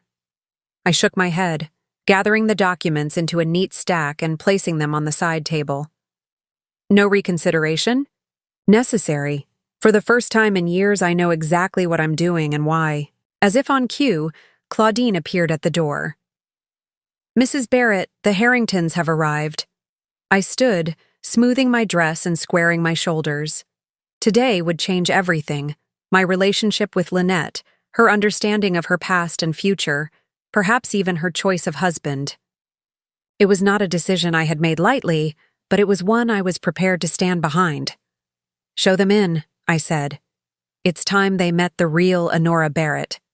Senator Maxwell Harrington and his wife Elaine swept into the parlor with the practiced confidence of people accustomed to commanding attention. He was tall and distinguished with perfectly coiffed silver hair and the kind of tan that suggested regular golf outings. She was slender and elegant in an expensive St. John suit, not unlike ones in my own rarely worn collection. Her blonde hair arranged in a sophisticated updo that probably required an hour at an exclusive salon. "Mrs. Barrett," the senator said, extending his hand with a politician's smile. "What a pleasure to finally meet you. Tobias has told us so much about Lynette's family." I doubted that very much, considering Lynette had been systematically minimizing my existence, but I simply smiled and shook his hand. "Senator Harrington, Mrs. Harrington, welcome to Rosewood Estate." Elaine Harrington's eyes darted around the room, taking in the elegant furnishings, the original artwork, and, most notably, the presence of 3 men she hadn't expected to see. "I hope you don't mind, but I've asked a few family members to join us," I explained, gesturing to where Philip, Jamie, and Gerard stood. "My son Philip and his husband Jamie are visiting from Seattle, and of course you know that Gerard is Lynette's father." A flicker of surprise crossed Elaine's face. "Of course. How lovely to have everyone together." I made the introductions, watching as the senator shifted smoothly into networking mode, asking Philip about his architectural firm and engaging Gerard with questions about the banking industry. Elaine, meanwhile, settled onto the sofa with the practiced grace of someone who had attended countless society events. "Mrs. Barrett, I must say, Rosewood is even more beautiful than I imagined," she said, accepting a cup of tea from Claudine. "You've done a remarkable job with the restoration. Did you work with Westfield Interiors? They did our summer house in the Hamptons." "No, I managed the restoration myself," I replied. "I have quite a bit of experience with historic properties." Her eyebrows rose slightly. "How fascinating. Tobias mentioned you were in real estate, but I had no idea you were so hands-on." Before I could respond, the door opened again, and Lynette and Tobias entered. My granddaughter froze momentarily at the sight of her father and brother in the room, clearly not expecting their presence. Tobias, ever the diplomat, recovered more quickly. "Dad, Mom, you've met Mrs. Barrett," he said, moving forward to kiss his mother's cheek. "And Mr. Lawson, good to see you again. Philip, Jamie, what a nice surprise." Lynette remained near the door, her expression a mixture of confusion and apprehension. "Dad? Philip, what are you doing here?" "Supporting you, of course," Gerard replied smoothly. "When I heard about the wonderful news regarding the wedding venue, I reached out to your grandmother, and since Philip and Jamie were planning to fly in for the wedding anyway, they decided to come early. This was a fabrication we had agreed upon. No need to reveal that I had orchestrated this gathering, at least not yet." Lynette's eyes found mine, filled with questions and a hint of suspicion. I simply smiled and gestured for her to join us. "Come in, dear. We were just getting acquainted." As she crossed the room to sit beside Tobias on the love seat opposite his parents, I noticed how she mimicked Elaine's posture, how she had styled her hair in a similar updo. The transformation was subtle but unmistakable. My granddaughter was methodically recreating herself in the image of her future mother-in-law. "Now, Mrs. Barrett," Senator Harrington began once everyone was settled, "Tobias tells us you might be able to accommodate their wedding here at Rosewood, despite your usual booking policies. We're prepared to be quite generous to ensure Lynette has the perfect day." "Please, call me Honora," I replied. "And yes, I'm certainly considering making an exception for my only granddaughter's wedding." "Wonderful," Elaine exclaimed. "We've already spoken with Andre about the flowers. He did the governor's daughter's wedding last year, and Tobias's godfather has offered his catering service at cost. Of course, we'll need to expand the guest list somewhat. The original venue could only accommodate 200, but I understand Rosewood can handle up to 250 with the right arrangement." I glanced at Lynette, who was staring at her hands in her lap. Clearly, she had not been consulted about these expansions to her wedding plans. "Actually," I said, "Rosewood's capacity is 180 when using both the ballroom and terrace. any more than that would violate our safety protocols and insurance requirements. Oh, but surely for family, Elaine began. Mother, Tobias interjected with a warning glance. I'm sure we can work within those constraints. Senator Harrington leaned forward, his expression shifting to one I recognized from negotiating with seasoned businessmen. Honora, we understand. You've built quite an impressive portfolio of properties over the years. Lynette mentioned you own several commercial buildings downtown, in addition to Rosewood. She did? I asked, genuinely surprised. Given Lynette's efforts to minimize my accomplishments, this seemed out of character. Well, not in so many words, he admitted. But Tobias and I did a bit of research after discovering your ownership of Rosewood. Barrett Properties owns quite a significant percentage of commercial real estate in the area, doesn't it?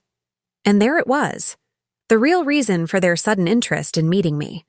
Not to welcome the grandmother of their future daughter-in-law, but to assess the financial possibilities I represented. Yes, I've been fortunate in my investments, I replied non-committally. Modest as well as successful, Elaine commented with a smile that didn't quite reach her eyes. You know, Maxwell and I were just discussing how refreshing it is to meet someone who's achieved so much while maintaining such discretion about their wealth.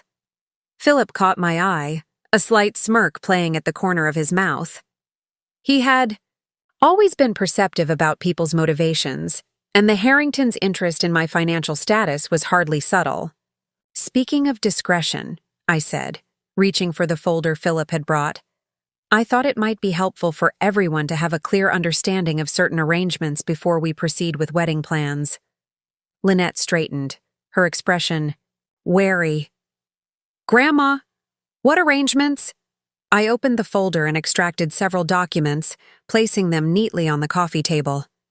These are the property records for Rosewood Estate, including the purchase agreement from 5 years ago when I acquired it through Barrett Holdings, LLC. Is that really necessary right now? Tobias asked, a hint of impatience in his voice. I believe it is, I replied calmly.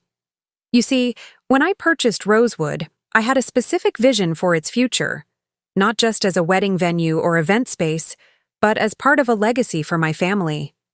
Senator Harrington's expression sharpened with interest. A legacy? Do elaborate. I'd be happy to, I said, meeting Lynette's increasingly anxious gaze. But first, I think it's important that we all acknowledge why we're really here today. To discuss the wedding venue, of course, Elaine said quickly. No, I corrected gently. We're here because Lynette excluded me from her wedding plans until she discovered I owned the venue she wanted.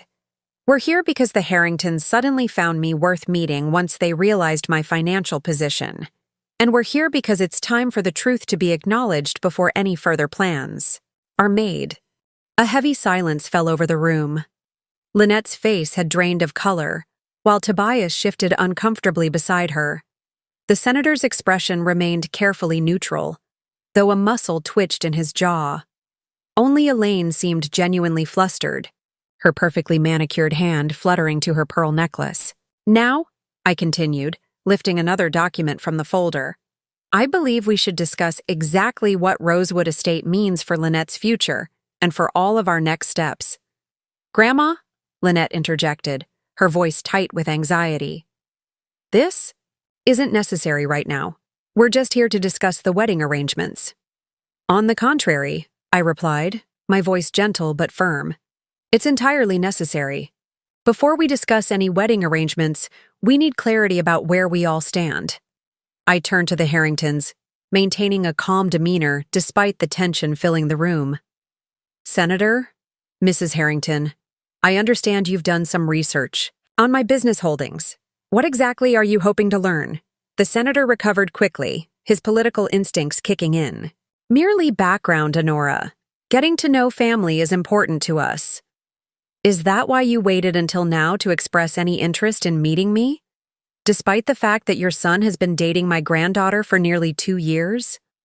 Elaine's smile tightened.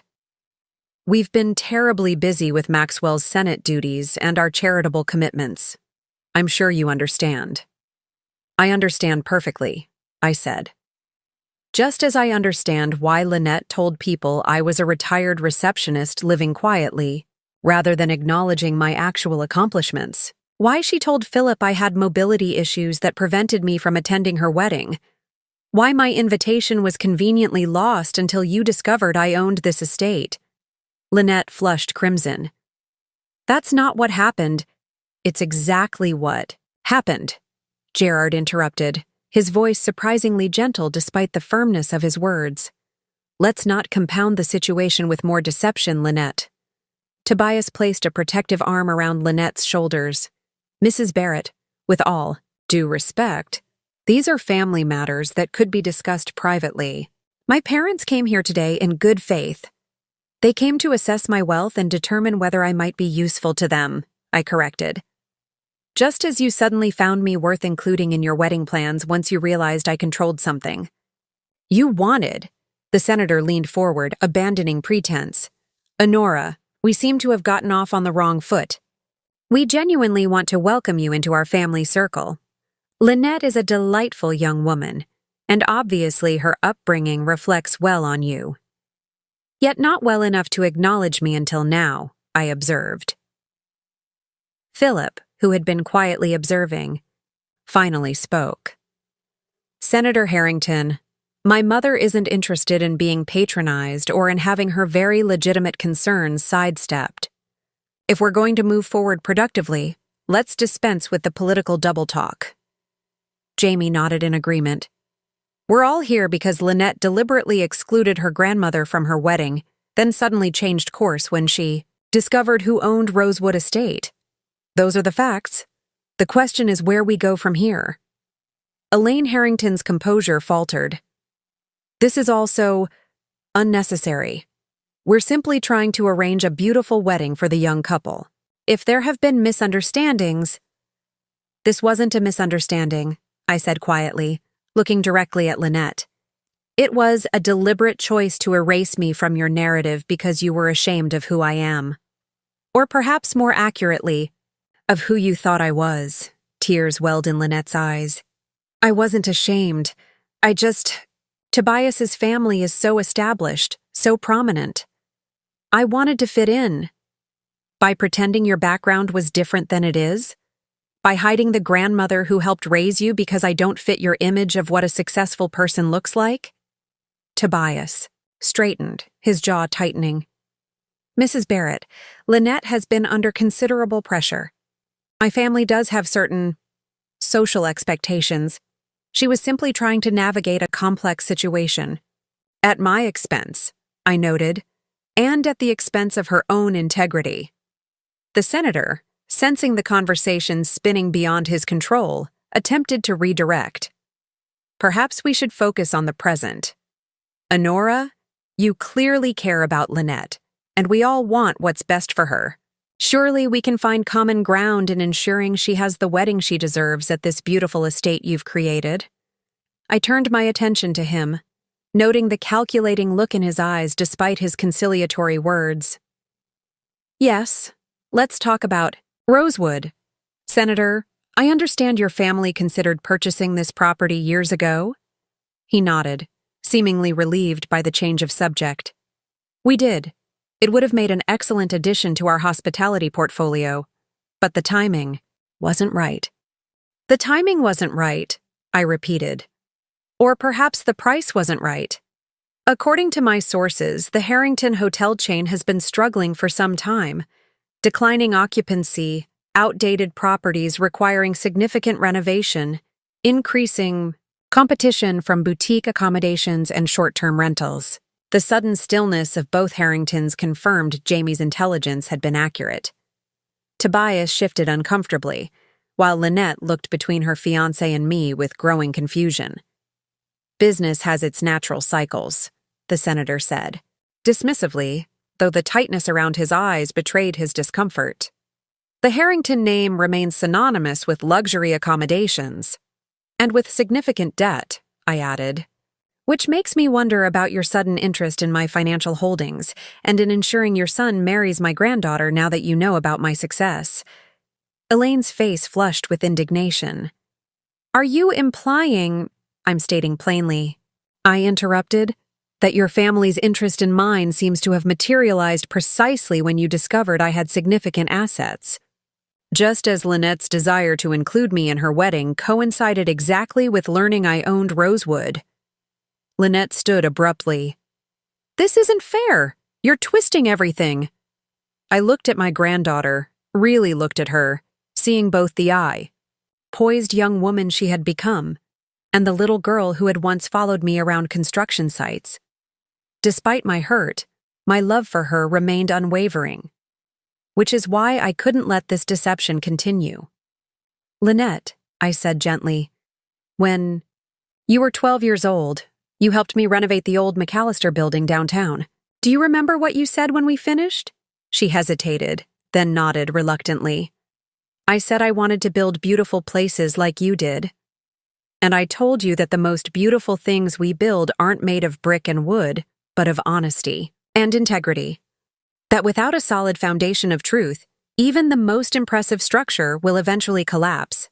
Tears spilled down her cheeks now. Grandma, please. You've been constructing a false image, Lynette, pretending to be someone you're not to impress people whose approval you think you need. But that kind of construction is fundamentally unstable. Tobias stood beside her, his arms still protectively around her shoulders. Mrs. Barrett, I think Lynette understands your point. There's no need to belabor it. I turned my attention to him. And you, Tobias. 2 broken engagements in 3 years, both to young women from wealthy families. Both ended when financial expectations weren't met. His face paled. Who told you? Does Lynette know about Charlotte Morrison and Rebecca Thornton? I asked. About how quickly your interest cooled when their family fortunes proved less accessible than anticipated. That's enough, Senator Harrington said sharply, standing to his full height. We came here in good faith, not to have our family dragged through the mud. You came here to evaluate my wealth and determine whether I might solve your financial problems through my granddaughter, I corrected. Just as Lynette came hoping to secure a discount on a venue she couldn't otherwise afford for a wedding designed to impress people she's been systematically deceiving. The room fell silent, the truth of my words hanging in the air like smoke. Lynette's tears flowed freely now, her carefully constructed facade crumbling under the weight of reality. Tobias looked less concerned with her distress than with his own exposure, while his parents exchanged glances that spoke volumes about calculations being rapidly revised. So, I continued into the silence, now that we've established where we truly stand, we can discuss what happens next. The tension in the room was palpable as I reached for the final set of documents in my folder. These papers represented not just legal arrangements, but the culmination of decades of work, careful planning, and values I had tried to instill in my family. 40 years ago, I began, my voice steady, I purchased my first property with money I had saved from my receptionist job. It was a small, dilapidated cottage that everyone, including my husband, thought was a terrible investment. I renovated it myself, sold it for twice what I paid, and used the profits to buy 2 more properties. I looked around the room, making eye contact with each person in turn. That was the beginning of Barrett Properties. Today, our portfolio includes 27 commercial buildings, 42 residential properties, and 4 special venues including Rosewood Estate. The combined value exceeds $40 million. Elaine Harrington couldn't quite suppress her gasp. The senator leaned forward with renewed interest, while Tobias stared at me as if seeing me for the first time. Lynette simply looked stunned, as if trying to reconcile this information with the grandmother she thought she knew. I never flaunted my success, I continued. I lived modestly, reinvested profits, and focused on building something that would last. I believed in creating genuine value rather than the appearance of wealth. I extracted the key document from the folder, and placed it on the coffee table. This is a trust agreement drawn up by my attorney this morning. It restructures the ownership of Barrett Properties, including Rosewood Estate, effective immediately. The senator reached for the document, but I gently placed my hand over it. Before you review this, I want everyone to understand why I'm doing this. This isn't about punishment or revenge. It's about legacy and values. I turned to Lynette, whose tears had subsided, replaced by a wary curiosity. When you were growing up, I tried to teach you the value of honest work, of substance over appearance, of building something meaningful rather than simply acquiring status symbols. Somewhere, along the way, you lost sight of those lessons. Grandma, she began, but I raised my hand slightly. Please let me finish, then you'll have your chance to speak. I took a deep breath and continued. I created Barrett Properties to ensure financial security for my family, yes. But more importantly, to pass on the values that guided its creation: integrity, diligence, responsibility, and gratitude. I slid the document toward the center of the table. This trust divides Barrett Properties into 3 segments. 30% will remain under my management during my lifetime, then transfer to a charitable foundation supporting women in construction and real estate development. The senator's brow furrowed at this, clearly disappointed that a significant portion would be directed away from family, and by extension, from any potential benefit to the Harringtons. Another 30%, I continued, is allocated to Philip and Jamie to be managed according to the principles that built the company in the first place. Philip nodded solemnly, aware of this provision from our earlier conversation. And the remaining 40%? The senator asked, his voice carefully neutral despite the obvious calculation happening behind his eyes. I turned to Lynette. That portion is designated for you, Lynette. Her eyes widened. Me? But, however, I continued, it comes with conditions. Tobias stiffened beside her, his interest unmistakable. What kind of conditions? I ignored him, keeping my focus on my granddaughter. The trust stipulates that before taking control of your portion, you must complete a 3-year apprenticeship with Barrett Properties, learning every aspect of the business from the ground up: property evaluation, renovation, management, tenant relations, financial planning, and corporate governance.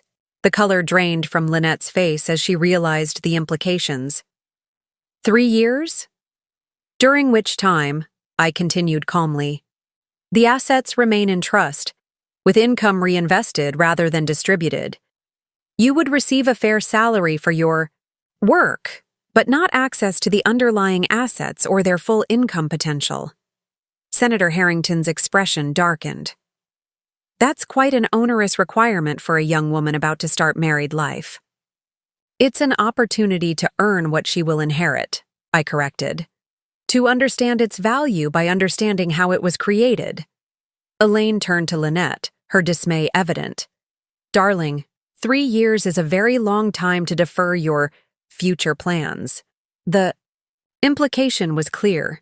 3 years was too long for the Harringtons to wait for access to the Barrett fortune. Tobias cleared his throat. Mrs. Barrett, while I appreciate your desire to ensure Lynette understands the business, surely there's a more expedient arrangement possible. Perhaps a shorter apprenticeship or some form of concurrent distribution. The terms are non-negotiable, I replied simply. And there's one more provision you should be aware of.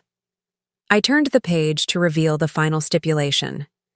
The apprenticeship must be undertaken as a single woman. If Lynette marries before completing the 3-year term, her portion reverts to the charitable foundation. A stunned silence fell over the room. Even Philip and Gerard, who had known the broad outlines of my plan, seemed surprised by this final condition. That's outrageous, Senator Harrington sputtered, abandoning all pretense of diplomacy. You're essentially forcing her to choose between her fiancé and her inheritance. I'm asking her to pause and reflect before making a lifetime commitment, I corrected. to ensure that commitment is based on love and shared values rather than financial considerations or social climbing. Lynette stared at me, a complex mixture of emotions playing across her face: shock, hurt, anger, and perhaps a glimmer of something else. Understanding? Relief? "You don't think I love Tobias," she said softly. "I think you love the life you believe he represents," I replied with equal gentleness. "The status, the connections, the social position.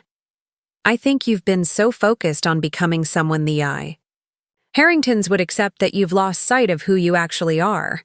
Tobias stood abruptly. "This is manipulative and controlling. You're using your money to dictate Lynette's personal choices." "No," I said firmly. "I'm ensuring the wealth I've created supports the values that created it. Lynette is free to choose whatever path she wishes. She can marry you tomorrow if that's what she truly wants. But she should make that choice with full awareness of what she's choosing and what she's giving up." The senator had been scanning the trust document as we spoke, his expression growing increasingly grim. "These terms are extraordinarily restrictive. I assume they're legally binding?" "Completely," I confirmed. "My attorney filed the paperwork this morning. The trust is already established and funded." Elaine turned to her husband. They're silent. "Exchange speaking volumes?" Then she rose with practiced grace, smoothing her skirt. "I think perhaps we should give Lynette and her grandmother some privacy to discuss these arrangements. Family matters, after all." The transparent attempt to remove Lynette from my influence might have been amusing under different circumstances. But I simply nodded, understanding that the Harringtons needed to regroup and reassess, now that their plans for easy access to the Barrett fortune had been thoroughly derailed. "Of course," I said. "Claudine can show you to the terrace while we talk. The gardens are particularly beautiful this time of year." As the Harringtons reluctantly followed Claudine from the room, Tobias hesitated, looking back at Lynette. "Don't let her manipulate you," he said, his voice low but audible to everyone present. "We'll figure this out." The door closed behind them, leaving Lynette facing me, Philip, Jamie, and her father. Her expression was a storm of conflicting emotions, tears threatening again. "How could you do this?" she whispered. "In front of everyone? It's humiliating." "The truth can be uncomfortable," I acknowledged, "but continuing the deception would have been far more damaging in the long run." Gerard moved to sit beside his daughter. "Lynette, your grandmother isn't doing this to hurt you. She's trying to protect you from making decisions you might regret forever." "By forcing me to choose between Tobias and money?" she asked bitterly. "By asking you to consider what truly matters to you," Philip corrected gently, "and whom you can trust to value you for yourself, not for what you provide access to." Lynette looked around at us, her family, who had assembled not to condemn her, but to help her see what she had been blind to. Her shoulders slumped slightly as the defensive anger began to give way to something more reflective.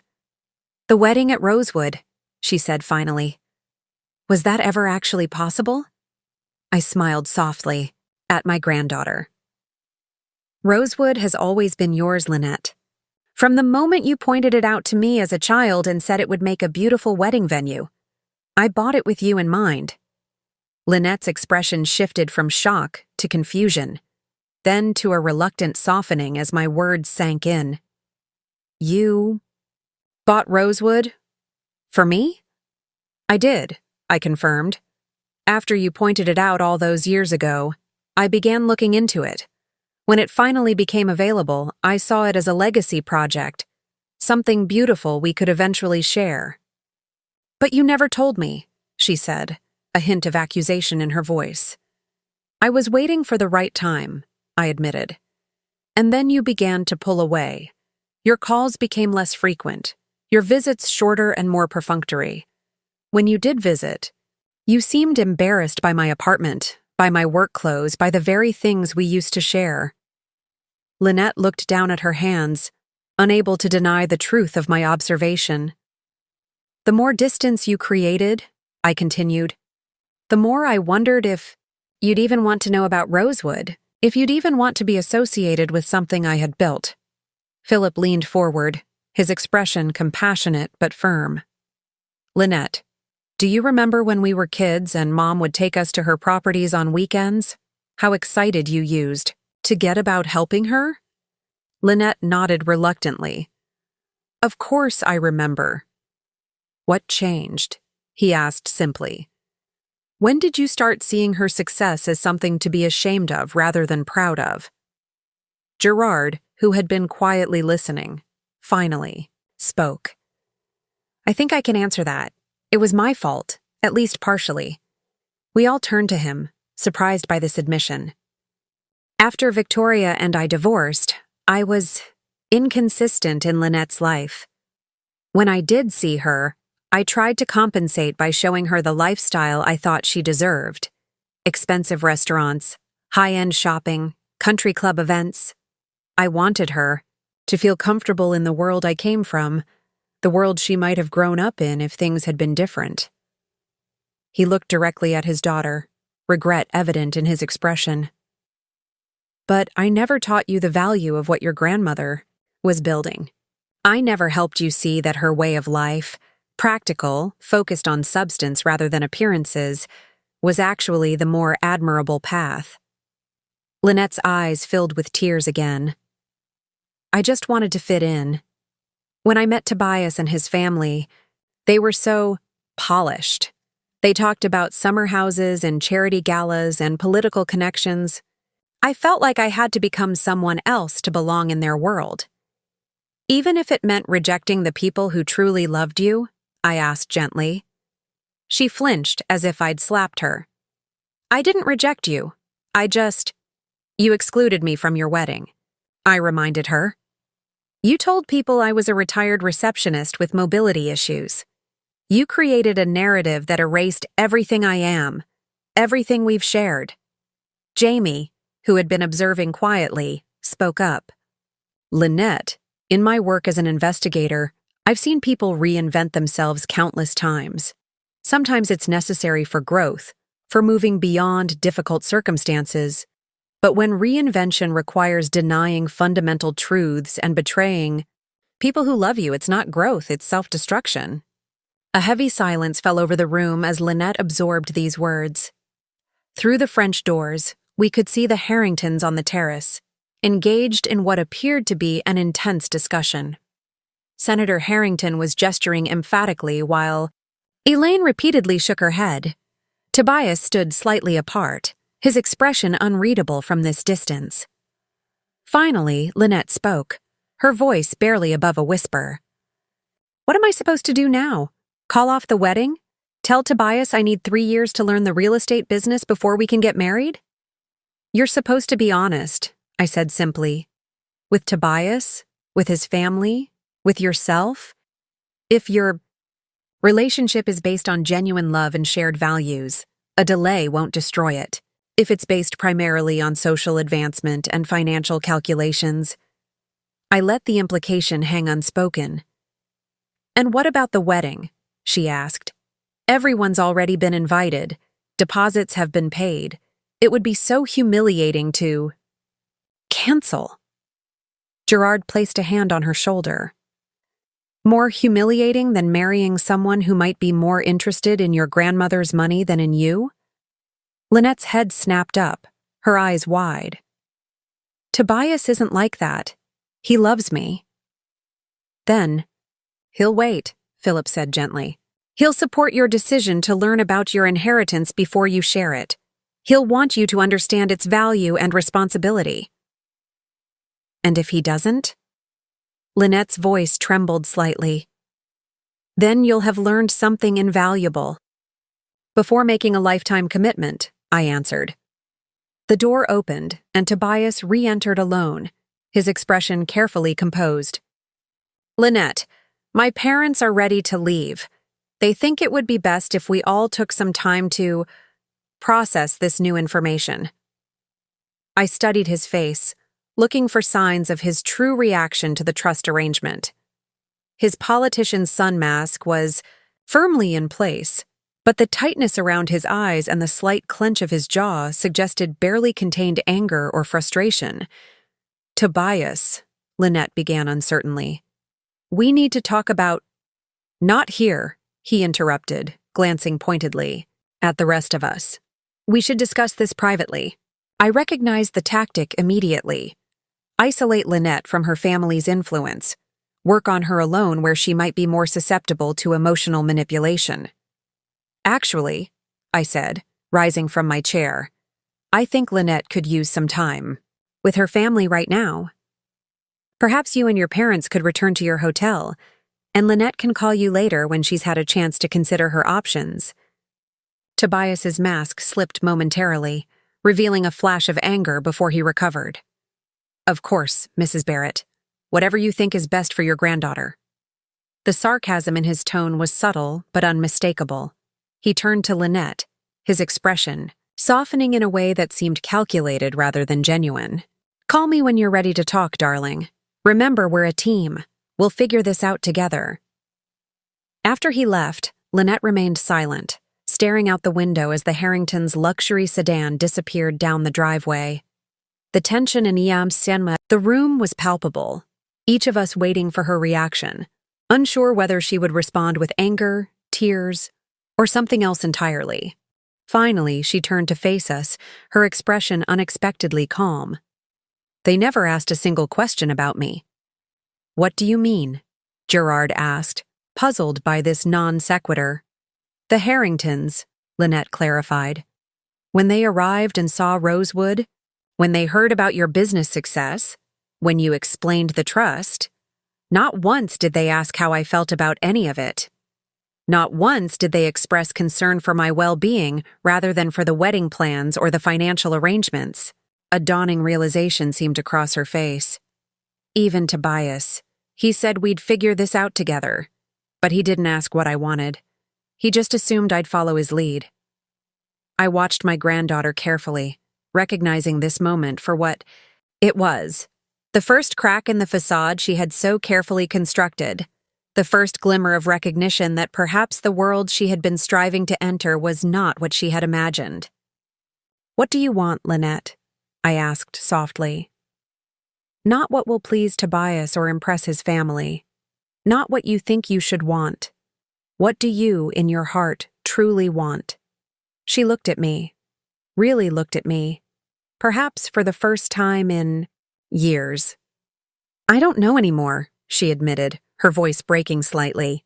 "I've been trying so hard to be what they want that I've lost track of who I am." Gerard moved to her side, placing an arm around her shoulders. "Then maybe that's where you start. Rediscovering who Lynette Barrett really is, beneath all the careful impressions and calculated appearances." "And how am I supposed to do that?"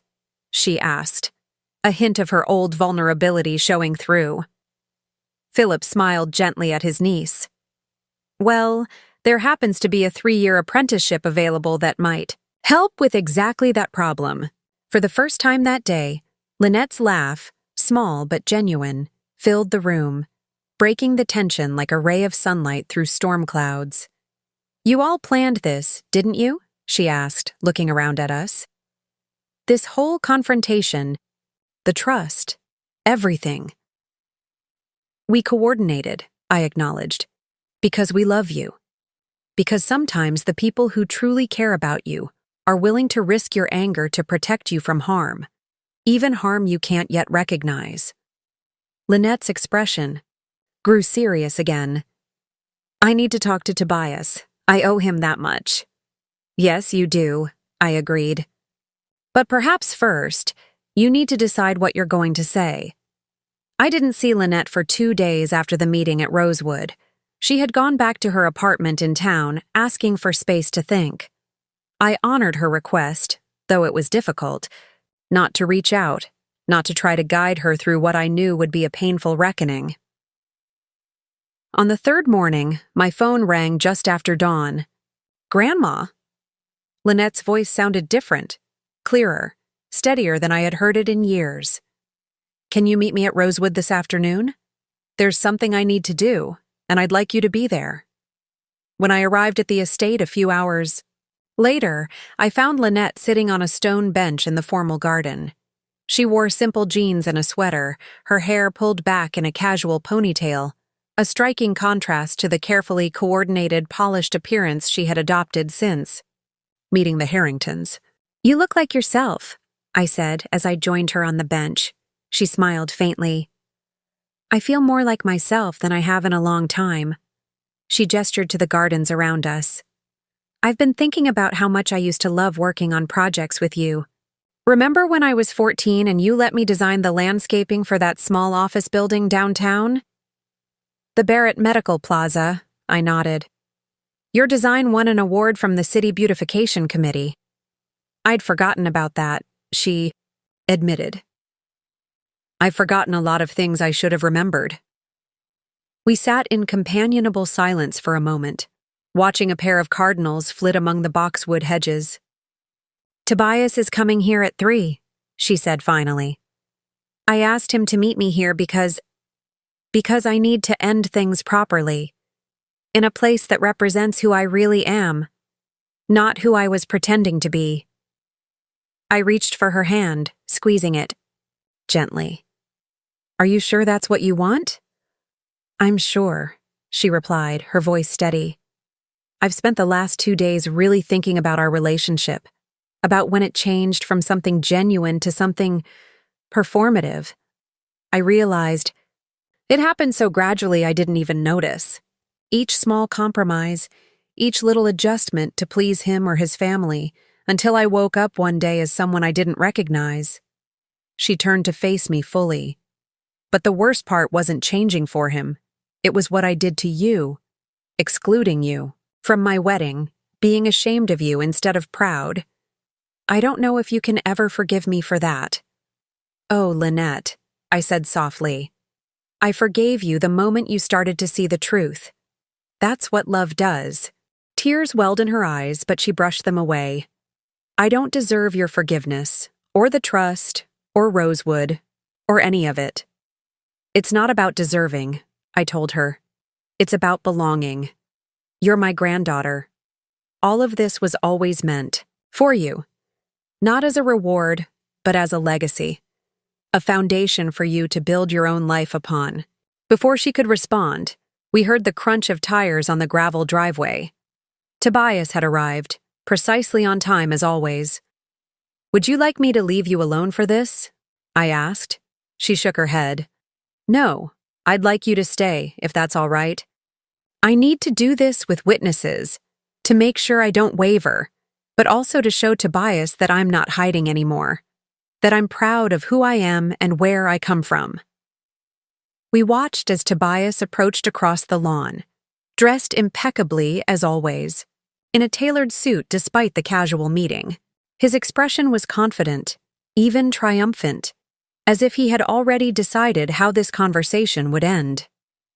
"Lynette, darling," he called as he drew near. "I've been so worried. You haven't answered my calls." "I needed time to think," she replied, remaining seated beside me. "About us, about the wedding, about what I really want." He glanced at me briefly, a flicker of annoyance crossing his face before his politician's sun mask slipped back into place. "Sweetheart, we don't need to discuss this in front of your grandmother. This is between us." "No," Lynette said firmly. "That's exactly the problem, Tobias. Nothing has really been between just us. It's always been about appearances, about what your parents expect, about the image we present. I've spent 2 years molding myself to fit your world, and in the process, I lost myself." His smile faltered slightly. "You're upset about the trust situation, I understand. But my father's attorneys think we can challenge it. The marriage restriction is probably unenforceable." Lynette shook her head slowly. "You still don't get it, do you? This isn't about the money or the trust conditions. It's about the fact that when my grandmother revealed her worth, your entire family's attitude toward her changed instantly. It's about the fact that you've never once asked what I want or how I feel. You just assumed I'd follow whatever plan you and your parents devised." Tobias's expression hardened. Is that what she's been telling you? Turning you against me? My grandmother, Lynette said with quiet dignity, has done nothing but show me the truth I was too blind to see. And the truth is, I don't want to marry you, Tobias. I don't want to live a life of carefully managed appearances and strategic social connections. I want something real. The mask slipped completely then, revealing a cold anger that confirmed everything we had suspected. Something real? Like what? Renovating old buildings and living above a hardware store? You think that's going to make you happy after experiencing what my family can offer? Yes, Lynette said simply. Because it already did once. Before I forgot what real happiness feels like. She slipped the diamond ring from her finger and held it out to him. I'm sorry, Tobias. The wedding is off. The weeks following Lynette's broken engagement brought a flurry of changes. There were difficult phone calls to make, deposits to cancel, explanations to provide to confused friends and disappointed relatives. Victoria was initially furious, convinced that I had manipulated Lynette into throwing away the social opportunity of a lifetime. But as the dust settled, something remarkable began to happen. Lynette started to rediscover herself. It began with small things. She moved out of her sleek downtown apartment with its carefully curated designer furniture and into the caretaker's cottage on the Rosewood grounds. The cottage was simple but charming, with wide plank floors and large windows that flooded the rooms with natural light. It needs work, she admitted when she showed it to me. The kitchen is outdated, and the bathroom plumbing is questionable, at best. But I can fix it myself, the way you taught me. Her enthusiasm as she described her renovation plans reminded me so much of the teenage Lynette, the one who had spent weekends happily helping me strip woodwork and patch plaster. That familiar spark in her eyes was worth more than all the real estate I owned. One crisp autumn morning, about a month after the broken engagement, I arrived at Rosewood to find Lynette on a ladder, painting the cottage's front porch ceiling. "Haint blue," she explained when she saw me looking up. "It's traditional in Southern architecture, supposed to ward off evil spirits. I figured I could use all the protection I can get." I laughed, relieved to see her sense of humor returning. "How are you doing, really?" I asked as she climbed down from the ladder. She considered the question, wiping a smudge of paint from her cheek. "Better than I expected. There are still hard days, moments when I miss the certainty of knowing exactly what came next in my life. But mostly, I feel lighter. Like I've put down a heavy load I didn't even realize I was carrying." We walked to the main house where Claudine had prepared tea. As we settled in the morning room, Lynette pulled out a sketchbook filled with drawings. "I've been thinking about the apprenticeship," she said, sliding the book across to me. "About what I might actually contribute to Barrett Properties." I flipped through the pages, impressed by what I saw. Lynette had sketched plans for renovating several of my older commercial properties, transforming them into mixed-use spaces with apartments above street-level retail, exactly the kind of development our changing downtown needed. "These are excellent," I told her sincerely. "You've always had a good eye for potential." "I was thinking," she said hesitantly, "that maybe we could start with one project. Something small, to see if my ideas are actually viable. I'd want to be involved in every step, the budget planning, the contractor selection, the actual renovation work. Just like old times," I smiled. "Except now I'd be doing it as a professional, not just as your helper." Her expression grew serious. "I know I have a lot to learn about the business side of things, but I want to earn my place in Barrett Properties, not just inherit it." Pride swelled in my chest, along with a deep sense of gratitude that this bright, capable young woman was my granddaughter, and that I hadn't lost her to a world of empty social climbing and superficial values. "We'll start next week," I decided. "There's a small building on Maple Street that would be perfect for your first project. It needs a complete overhaul, but the bones are good." Her face lit up with genuine excitement. Really? You're not just humoring me? Lynette, I've never just humored you, I assured her. Even when you were 10 years old redecorating dollhouses, I took your ideas seriously. Later that afternoon, we walked the Rosewood grounds together, discussing her vision for the estate's future. No longer just a wedding venue, she imagined it as a community space, hosting art exhibitions, educational workshops on historic preservation, and yes, still the occasional wedding. I received an interesting phone call yesterday, she mentioned as we reached the rose garden. From Rebecca Thornton. I raised an eyebrow, recognizing the name of one of Tobias's former fiancés. Oh? Lynette nodded. She heard about our broken engagement and wanted to, well, warn me, I suppose, but also to connect. She's started a foundation that helps young women develop financial literacy and independence. She thought I might be interested in getting involved. Are you? I think. So, Lynette said thoughtfully. Not right away. I want to focus on my apprenticeship first. But eventually, I'd like to use what I learned to help other women understand their financial power. To recognize that they don't need to attach themselves to wealth. They can create it themselves. As the sun began to set over Rosewood's manicured grounds, I watched my granddaughter, no longer the polished, artificial version who had tried so hard to fit into the Harringtons' world, but the authentic, capable young woman who had always been there beneath the surface. You know, she said as we turned back toward the house, I spent so much time being ashamed of where I came from, trying to reinvent myself as someone with the right background and connections.